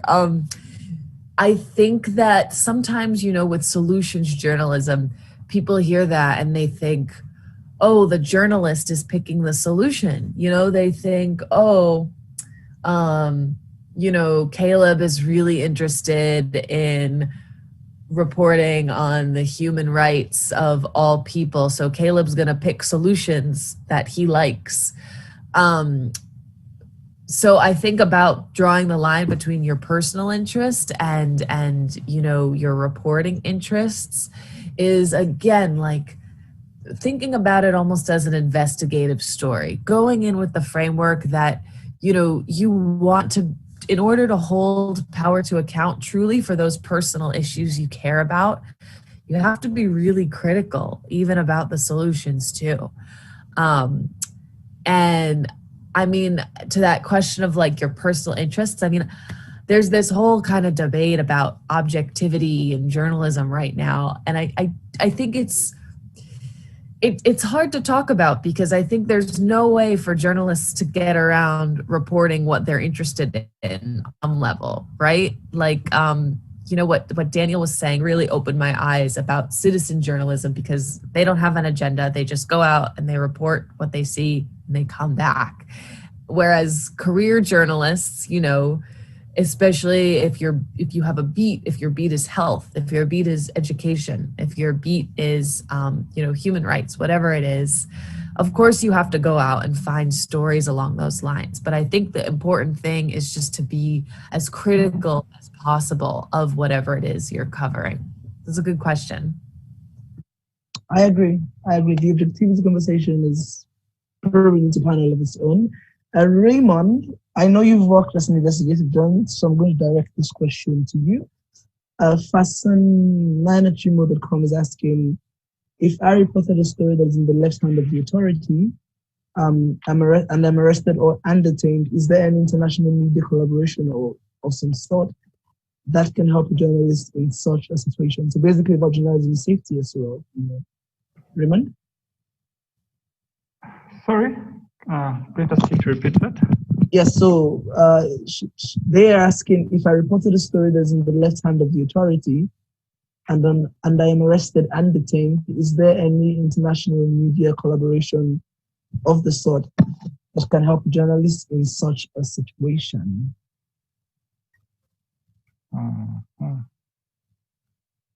I know you've done investigative journalism. So maybe you can share an instance in which you maybe were on the left hand of authority and what you did in that situation, perhaps. Is this a question on the chat? It's in the, let me put it out. Okay, because I'm not getting you very well. I'm just going to copy it and paste it in the chat, but it's in the Q&A, which... I had a question for Daniel. So I've just posted this one. Okay. I reported a question.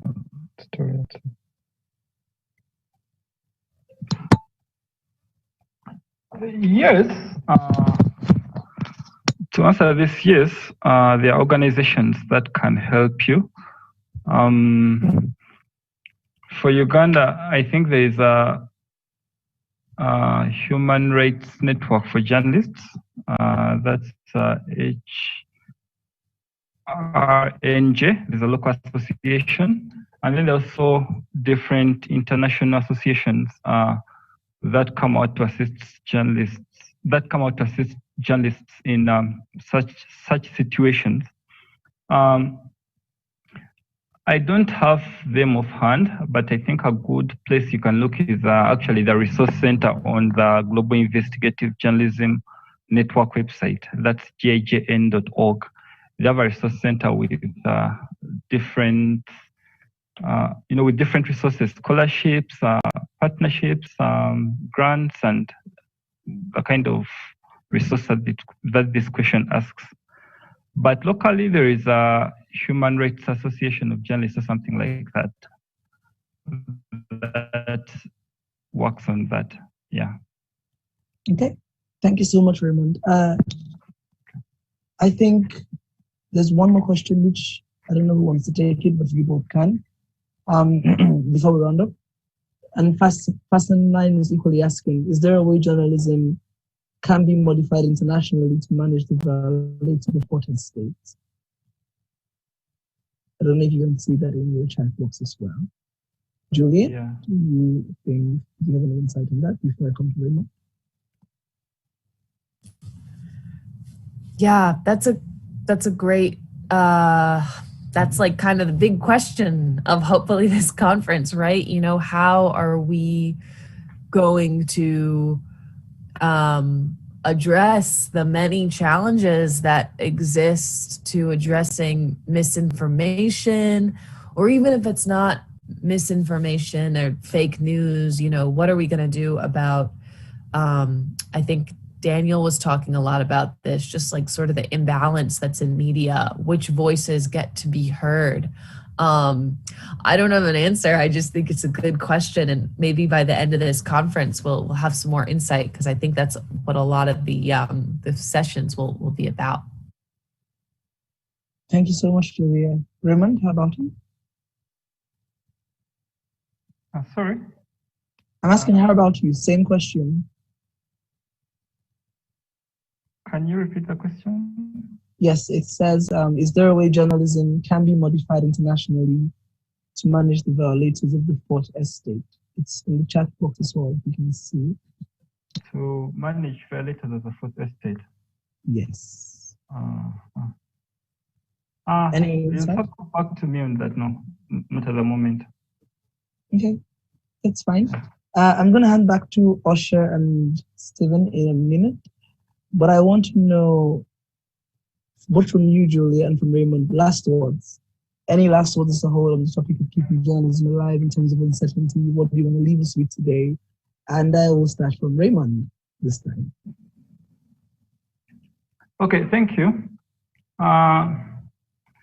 One thing that I was interested in personally was the business of journalism this year, and at least locally, but also internationally. There's been lots of struggles. We've seen many journalists lose their jobs. We've seen very many newspapers close. And actually, one thing that we're told is that for some of these newsrooms, they were running at excess capacity, and COVID-19 actually provided like a convenient excuse for them to close off this business segment, so they would have closed a long time ago. So while there were some very good lessons to take from this, while we saw examples that show that journalism is stronger or is working as it should work, it's also a year of reflection and a year of basically lots of changes in the field. So if anything, COVID-19 has shown us that the questions we've been asking about journalism, the questions we've been asking about the business of journalism are more important than ever and can no longer be put to the back. But basically, it's a year of thinking about the long future of journalism and its sustainability. That's all I can say at the moment. That's a great submission, Raymond. Thank you so much. Julie, last word. Yeah, I don't think I could say it better than Raymond. That was, I couldn't agree more. And I think not only are we asking the right questions, but I think that, despite all of the uncertainty and certainly like the suffering that that the world has seen in the past year, I do think a lot of positive change is going to become of this. I think people realize that journalism is really broken in a lot of ways, and it makes me very, very excited to think about even just how far, Media Challenge Initiative has come in the past couple of years, how this has really become just such a popular community and movement. Caleb, not to put you on the spot, but you just got some very exciting news last week about Minority Africa. So I feel confident, like despite all the suffering, I feel confident that this next generation of leaders are really, really smart, really equipped, really focused on solutions reporting, what's ethical, and I think audiences are finally like ready for a change. So I'm optimistic in that sense, and I can't wait to hear the rest of the conference as well. Thank you so much, Julia. Thank you for staying awake to talk to us about solutions journalism. Thank you as well, Raymond. It's been the absolute pleasure having you on. I don't know if the guys at the studio can hear me or if they're ready. Osha? Well, yes. Thank you so much, Caleb Okereke and Stephen Mayombe for conducting that. These have been moderating a session where we had beautiful panelists and those who will be talking about the effective, ethical, and solutions-based reporting on the pandemic in a time of election. We had Raymond Mpombani from ACME, Julia Hotz from... a lot of issues and maybe topics were raised out there and they were discussed. And I have to say, in particular, when you start with Julia's presentation, she is covering a response to a problem. We've had an issue in Uganda journalism for 10 years. We are reporting problems. Problems only, and you only no have to tell where there is a riot, where someone has died, where a fire has broken out. But solutions journalism, she says, is about covering solutions to this problem. And I want to say that solutions journalism is most applicable in such times of the pandemic. We are reporting a problem. How do we approach this problem? And what is the solution, or how can we get out of the problem? So initially during the pandemic, we should, or we are supposed to see solutions reports. Yeah, there is one key, maybe kind of, I could call it an issue journalists face when they are reporting, especially solutions journalism, where you find you have to strike a balance between your own interests and then maybe the interests of our professional interests. You know, you go out, pick out problems, and maybe people may say she's covering maybe the problems or the solutions she wants to cover, and maybe PR comes in there and they say, yeah, that guy is doing PR for this other solution person. I'm thinking those are the ethics we ought to have when making solutions reports. We talk about fact checking. We talk about research. In such pandemics, we're looking at research.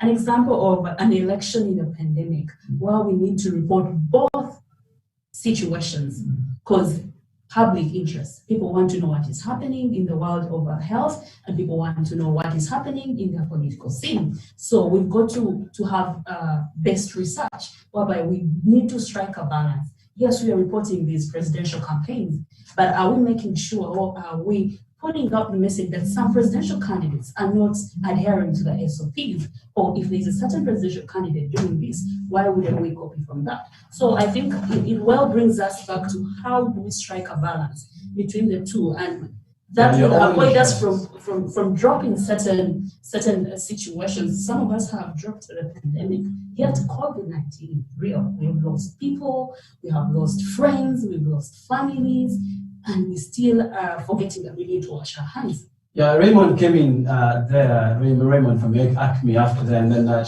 you presented a report about how the media covered the pandemic. And here among what he said is that almost three quarters, approximately, three quarters of the stories that came out were just news stories. Journalists reporting maybe what they've been told.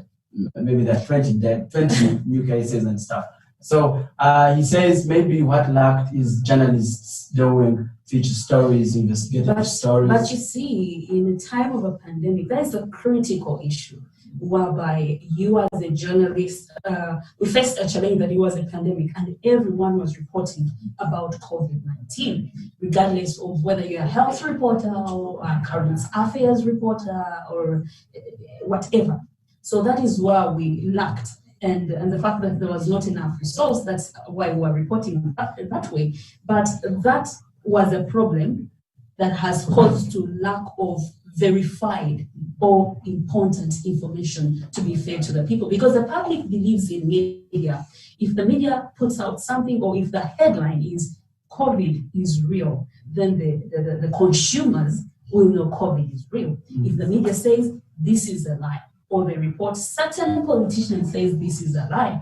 So what are you talking about? So you are supposed to be a solutions-based reporter who comes out and say, you know what, he says this, but the stats have this, and we can do this to live, because it's a new normal. We don't know when the pandemic is going to be washed away. How we've got to live in. Maybe what we could have done better is to go beyond the numbers, not just the numbers, and tell a story, a deeper story. Maybe a feature story which really documents something bigger than the numbers we were seeing. That's what it was meaning. Maybe that's what I took out from that presentation. Yeah, it's quite interesting that we focused on that. But that has been a problem, not to one journalist, but all media entities, media houses. Because if the Ministry of Health says or puts out a report about this, that is what you've got to report. However, journalists ought to have that critical thinking and point of view of, okay, yes, if the minister says this, how about I asked an expert about this? You know? Yeah, he says he says in July, actually, we switched off from the pandemic around July there, and we joined the political bandwagon. Around that time is when the roadmap of the elections of 2021 was presented, and here we are. We got Daniel Utaya there, also giving his insights on how he has been able to cover both stories: the election story, the pandemic story. And did he forget the pandemic story? That's the question. The question is, when in July, when the Electoral Commission announced that we are going to have elections, the process has to go through. In the beginning, you remember the president had said we were not sure. Yes, we can announce a citizen, but if the Electoral Commission comes out and said it is possible, because we've seen it with other countries that have conducted elections and have been successful, and the likes of the United States that have just completed their elections, we had 2 presidential candidates, one saying COVID-19 is real, and the other saying COVID-19 is not real. And the very person who was saying COVID-19 is not real was the very person who succumbed to COVID. No, rather. Got infected. Got infected with COVID-19. So at the moment, we are looking at what is real. COVID is taking over. Yeah, but and for a fact, it's the real. elections are coming in. Why do we get away from some sins and get to another? So we are literally dropping COVID-19 and taking on the elections, because the world has switched away from COVID-19. How many people have you? Okay, you've always seen, entry places, markets, and blah, with washing hand facilities. How many still exist? Yeah, I also maybe mentioned, if I could, maybe we could move on from that one. Daniel also mentioned the citizens journalist's job. He said it was, or it still is a role maybe the citizens journalists have taken up by themselves, not by profession or by anyone assigning them, to give out maybe these tips to news. I know a guy gets a camera, records a riot, and then that's a tip for the news to know maybe people have been shot there, maybe Nansen. I like Nansen, that's where I come from. The city. Maybe people have been shot in Nansen. Yes, the role of citizen journalism is really something we can't really take our eyes from. I want to take 2 sides of it. Allow me start with the negative side of it. When we give freedom to citizen journalism, most of the time it shapes what the community has to take. They say the media sets the agenda. So when people report about a certain problem in a community, they will report the problem, and it might incite maybe violence or any kind of an uprising. Yes, we should welcome and endorse citizen journalism, but to what extent should we do that? And the positive thing is, those citizen journalists have helped us reach to the ends most of the practicing journalists have not reached to. They have helped us to spread the information. They have helped us to spread the message all over to places. To know what's happening where the professional journalist is not. Yes, and in most cases you find a citizen journalist has put out something on Facebook, and that thing has not been known. And it's a tip for journalists maybe to take it up and then dig deeper to get the more facts. And before maybe you can carry on, I want to inform our people who are watching us via Zoom, who are following the discussion. You can also switch to the Facebook page, which is at MCI, Media Challenge Initiative on Facebook and YouTube, and also the mobile app, which is the Media Yay, Expo. the Expo has an app. The hashtag is still hashtag Media Expo UG. You can tweet, comment, do everything, or you follow the discussion and make your questions and comments towards today's Expo. Yeah. We are still under the theme, keeping journalism alive in times of uncertainty. This uncertainty of a pandemic. Yeah, maybe before we can leave, we can maybe go to the next segment.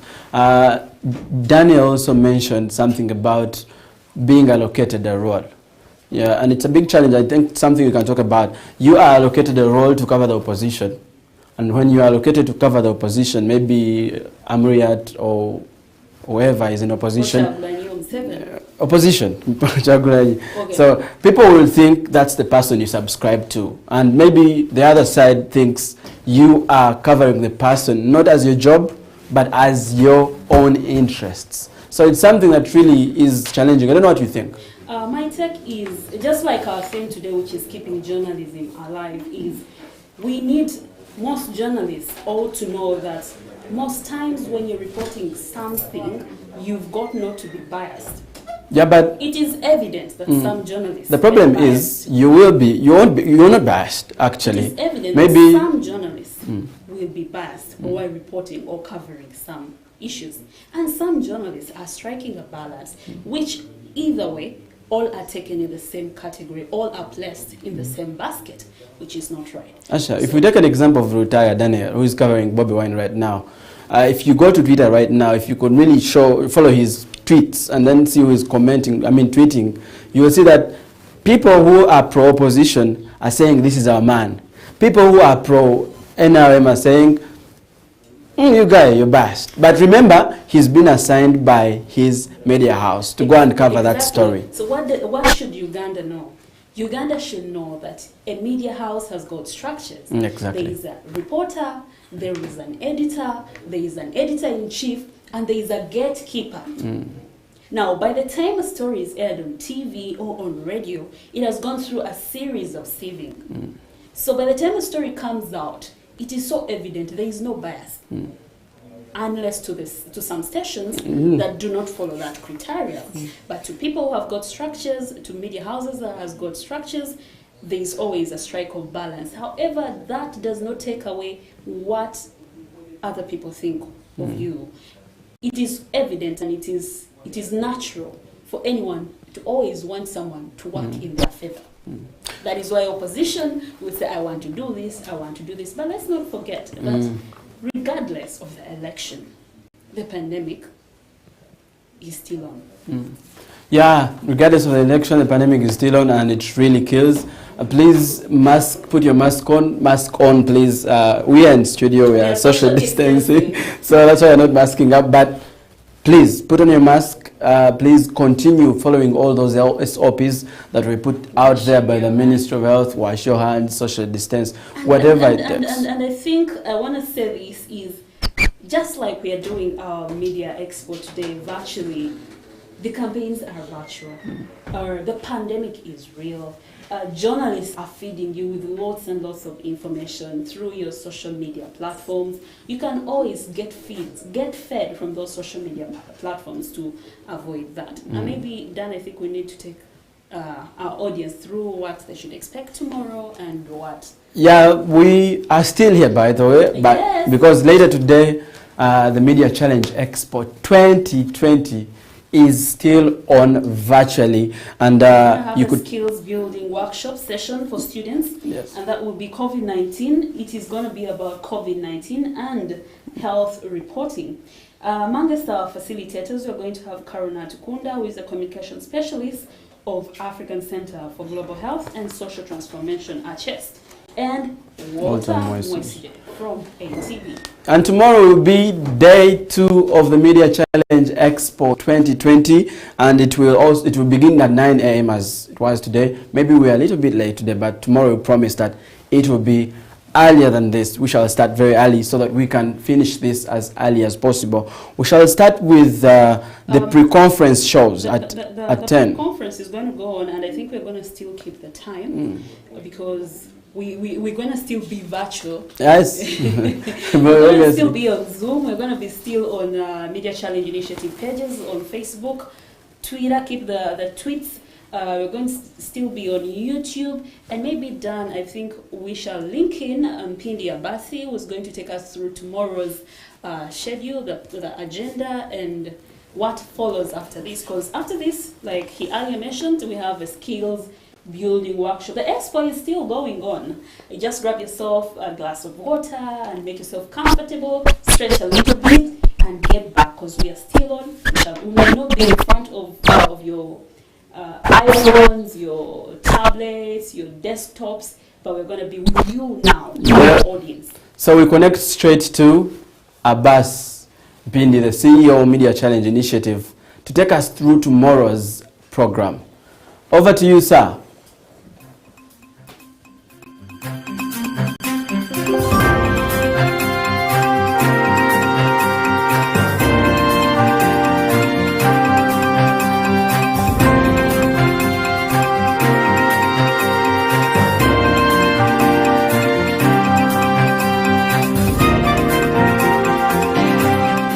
Our participants and attendees, we really, really appreciate your time to be able to join us. So tomorrow, tomorrow we will have Keeping Journalism Alive, and we'll be talking about flattening the curve of misinformation and mistrust through journalism, fact-checking, and media literacy. And this is a very, very critical conversation that we'll also be promoting online. So we'll be seeing details of the panelists who will be featuring on this session. But it's one of those sessions that I would say we should look out for. But for now, thank you so much. And we have ended our first Expo session and in full blast. So again, thank you so much on behalf of MCI, Media Challenge Initiative, and let's see you all tomorrow. Thank you so much.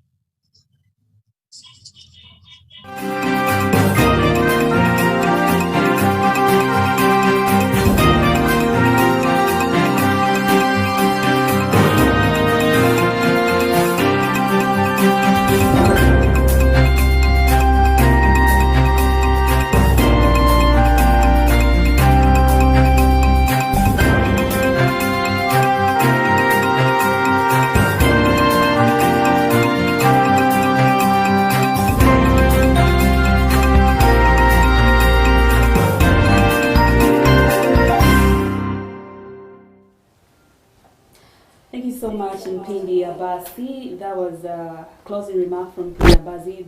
That does not mean that we've closed the Expo. We are still going to be streaming live. And those of you who have just joined in, you can have a video clip of the session and of the Expo, starting from where we started from earlier in the morning. So you can continue or follow up the discussion, for there is a lot of information to learn from us. Well, we are going to be having before we can leave this place until tomorrow, let's show you what our work as MCI, I mean, the fellows talk about, the people, the academy, I mean, the kids of MCI, like I said, like we are kids of MCI. All right, the work, we're talking about the different reports that have been compiled or gathered in the pandemic, the times of the pandemic. What are some of these programs that we've put in place to promote or to see that we are solutions journalists who are providing solutions to problems, and some of the compilings from experts on what is true or false about the pandemic, and a little bit of some of the information we've got to know that we have compiled in the works of the MCI students who shall be showcasing some of their works today in the video clips that we shall have. As we do we close from here and let them watch this? Yeah, we should really leave this place and go and prepare for tomorrow. But then that does not mean that we are leaving this. We are going to be live with you in the audience as we do watch with them, comment. Those of you on our social media platforms, you can endeavor to share, make sure these videos get to a bigger mileage so that many people, or those of you who missed this part because it has been an interesting one, can still catch us up. We follow the discussion. The hashtag is Media Expo UG, and my name is Dan Ayebale. And I am Asha Kulthum. I personally will be returning on Thursday, but the Expo still goes on until Saturday. Bye for now. See you.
Guys, what's up? It's your girl Cookie, aka the last one, aka the dreaded voyage. And guys, today is Sunday and it is the third day of the Expo at the Inter-University Media Challenge. It's been 3 days of hard work, 3 days of digital skills, 3 days of panel discussions, 3 days of so much, guys. This is where people's career starts. I am moving and I'm getting into the mobile newsroom where all the magic happens. We have the editors, like I said, we have the anchors, and we have the reporters trying to finalize their work. We're gonna move and you're gonna see for yourselves. But the best I can tell you is the feeling is overboard. I'm panting so much as if I'm the anchor, but I'm not even a judge. Anyhow, let's get in and let's see how it's gonna be going down. I'm happy to be here. We're working on our stories and finally we are getting up to, we want to present finally. Yes please. Yeah. So what is your role today? I'm editing stories and we are coming up with scripts after editing. I'm very ready for anything that comes. How do winners look? Say something to the camera. Say something a winner would say.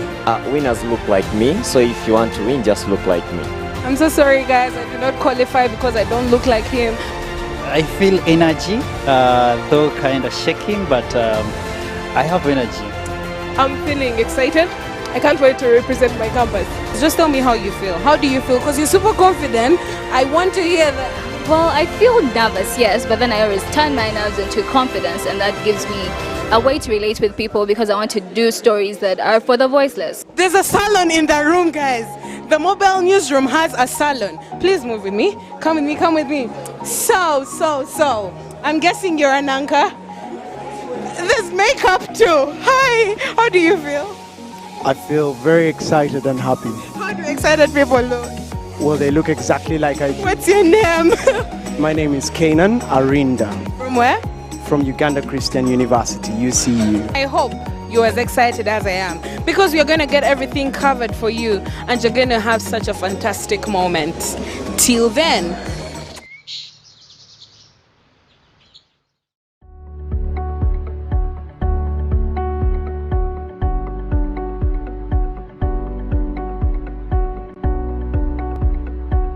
My name is Dan Ayebal and welcome to the Media Challenge Fellowship. It is something I was looking forward to. A lot of hard work was in there and trying so many times to be here, and finally I made it. And I'm from Kampala University. Today is my first day at the fellowship and I've enjoyed the day because I got to meet my friends who I met at the Expo. Hi guys, my name is Andrew Onen from Kampala International University. I'm grateful to be part of the MCI Fellowship 2020.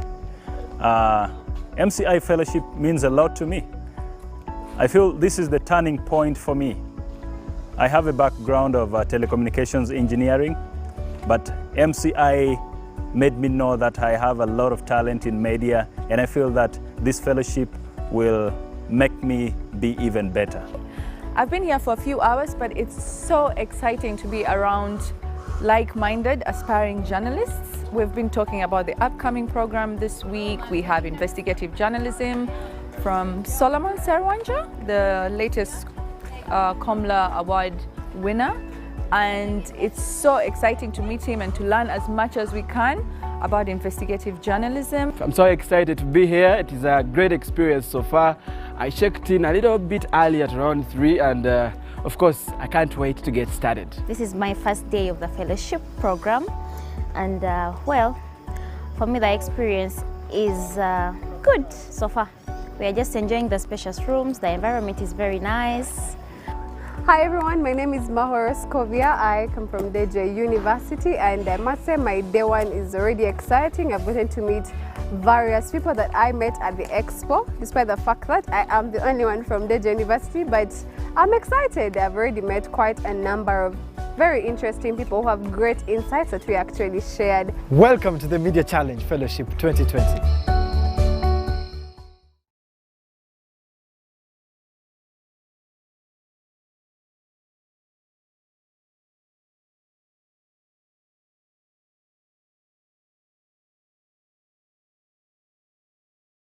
Since 2012, we have moved around many universities and media institutions with one goal: to give a platform for the next generation of journalists. And guess what? This platform has uncovered many talents that have taken over the entire media industry by storm. For the past 8 years, over 4,000 students have gone through this amazing concept and are now working with major media houses, both local and international. Get ready for Season 9 of the Inter-Institutional Media Challenge on the 24th of November 2020 as we audition another set of media students with different journalism skills. The audition will be streamed live on all our Media Challenge Initiative social platforms, and from 30th November to 5th December, we will host the Media Challenge Expo under the theme, Keeping Journalism Alive in Times of Uncertainty. Join us on this journey to build and inspire the next generation of journalists. This will be the first virtual edition of the Media Challenge Expo, where over 6 days you can tune into engaging panel discussions to find solutions to critical issues in our media industry, practical journalism skills building sessions, and live pitching sessions with media recruiters.